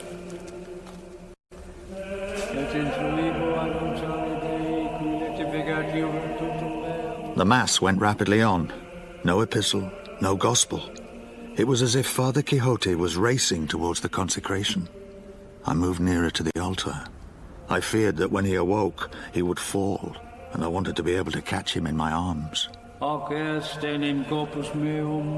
For this is my body. He raised empty arms to heaven. He seemed totally unaware that he had no pattern for the host. Hic est enim caelix sanguinis mei. For this is my blood. The empty hands seemed to be fashioning a chalice out of the air. Sleep? Delirium? Madness? I have no idea. At the back of the church, Father Leopoldo had knelt in respect. Since my days as a theology student at Salamanca, I had forgotten most of the Mass. What remained in my head were certain key passages which still appealed to me emotionally. And oddly, those were the passages which Monsignor Quixote himself instinctively remembered. I edged closer to catch him when he awoke. Father Quixote's communion was approaching. Surely, I thought, when he finds there is nothing to take, he will wake up. But then I thought, maybe he will never wake up again. Corpus Domini Nostri. Without hesitation, he took from the invisible pattern the invisible host, and his fingers laid the nothing on his tongue. Then he did the same with the invisible chalice. I could see the movement of his throat as he swallowed. Then he looked around him, and it was as if he was seeking the communicants. And then he saw me standing a few feet from him. Oh, compañero, you must kneel, compañero. He came forward, and I knelt. Anything, I thought, which will give him peace. Anything at all. I opened my mouth and felt his fingers like a host on my tongue. Corpus Domini Nostri. Father! His legs gave way. I only had time to catch him and ease him to the ground.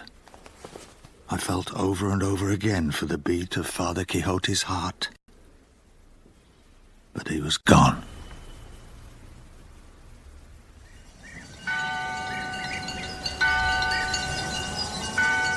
Next morning, Father Leopoldo and I stood by the wrecked carcass of Rocinante, half on her side against the wall, the windscreen in smithereens, one door wrenched off by its hinges, the other caved in, her tires flattened by the bullets of the Guardia.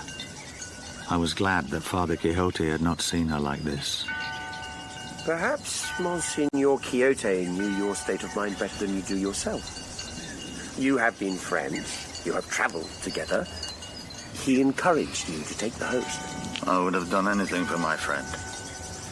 But I prefer to think there was no host. Why? Because once, when I was young, I partly believed in a god. And a little of that superstition still remains. I'm rather afraid of mystery. And I'm too old to change my spots.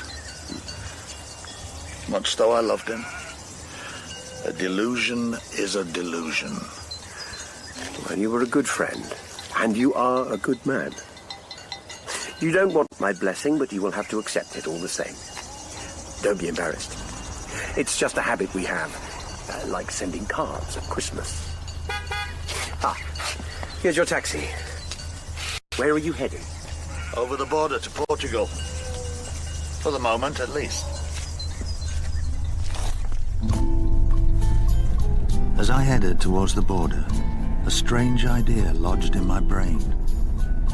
Why is it that the hate of man, even of a man like General Franco, dies with his death?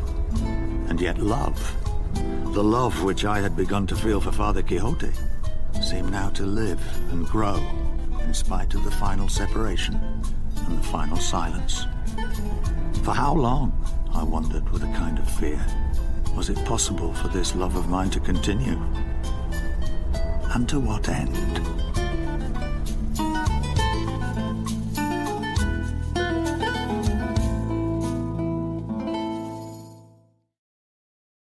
In Monsignor Quixote by Graham Greene, Father Quixote was played by Bernard Cribbins, Sancho by Philip Jackson, and Teresa by Susan Jameson.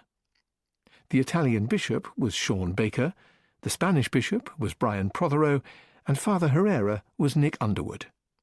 Other parts were played by James Lely, Sam Ricks, Tom Forrester, and Jason Barnett. Monsignor Quixote was dramatised by Stephen Wyatt and directed by Mark Beebe.